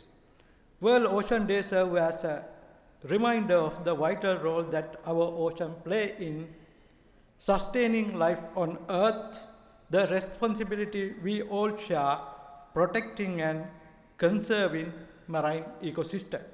This year's theme, Reimagine Beyond the World We Know, a new relationship with our ocean, calls upon us to rethink our interaction with the ocean and develop a stronger partnership that supports in long-term health and sustainability. Today is particularly significant because this conference marks the first collaboration between the Marine Environment Protection Authority and the Open University of Sri Lanka. This partnership reflects the spirit of this year's theme by bringing together science, education, policy and public engagement. We are building a new relationship with our ocean, one based on knowledge, innovation, cooperation and shared responsibility. First and foremost, even though our minister is not here, I would like to express our sincere gratitude to the Honorable Minister of Environment, Dr. Dhammika Patabendi, for his leadership, continued commitment to environment conservation and marine protection in Sri Lanka. My sincere appreciation also goes to the Secretary to the Ministry of Environment, Mr. K.R. Uduavala, for his invaluable support and encouragement in marking this year's conference a success. I extend my sincere thanks to Senior Professor MPC Tilakaratne, Vice Chancellor of the Open University of Sri Lanka, and the university community for partnering with MEPA to organizing this important event. We look forward to extend this collaboration in the years ahead. We deeply honored by the presence of a representative of the French Embassy here. Your participation highlights the importance of international cooperation addressing global marine environmental challenges. I would like to also express our sincere appreciation to Professor Kamal Ranatunga for delivering inspiring and insightful keynote address. Thank you very much for your keynote speech and your participation. Your contribution has enriched our understanding of the challenges and opportunities facing our oceans. Special thanks are due to our conference chairs, co-chairs, members of the organizing and scientific committees, reviewers, session coordinators, volunteers, and all supporting staff whose dedication and hard work made this conference possible. I would like to express our sincere thanks all of the Open University contributors to this event and my MEPA team. Thank you very much for your contribution and hard work. Again, we are grateful to all authors, researchers, and presenters who shared their valuable work and expertise. Your contribution, advanced scientific knowledge, and support evidence-based solution for sustainable ocean management. I would like to also thank all participants, students, and guests for your active engagement and enthusiasm throughout today's proceeding.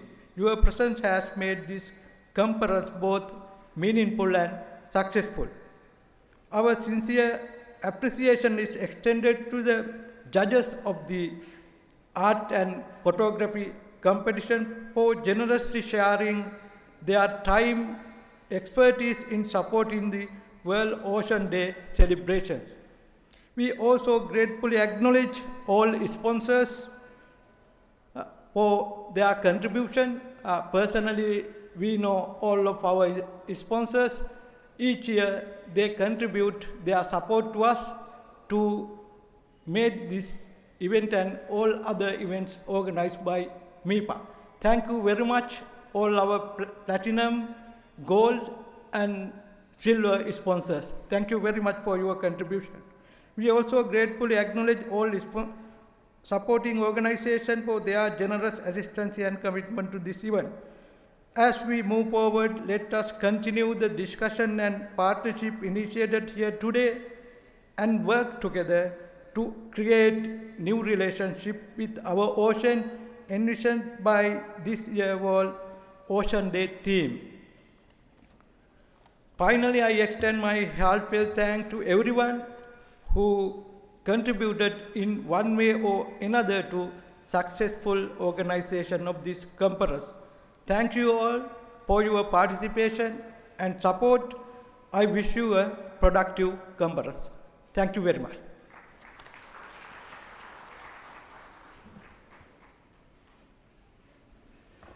And with that, we conclude the inauguration ceremony of ICMSS 2026. We shall now disperse for lunch, but we have a very short time to enjoy the lunch, and they'll be back here. Please pay attention to the discussion here, which will be on strengthening maritime disaster management and ocean protection through collaborative action. So please join the discussion while you have your lunch.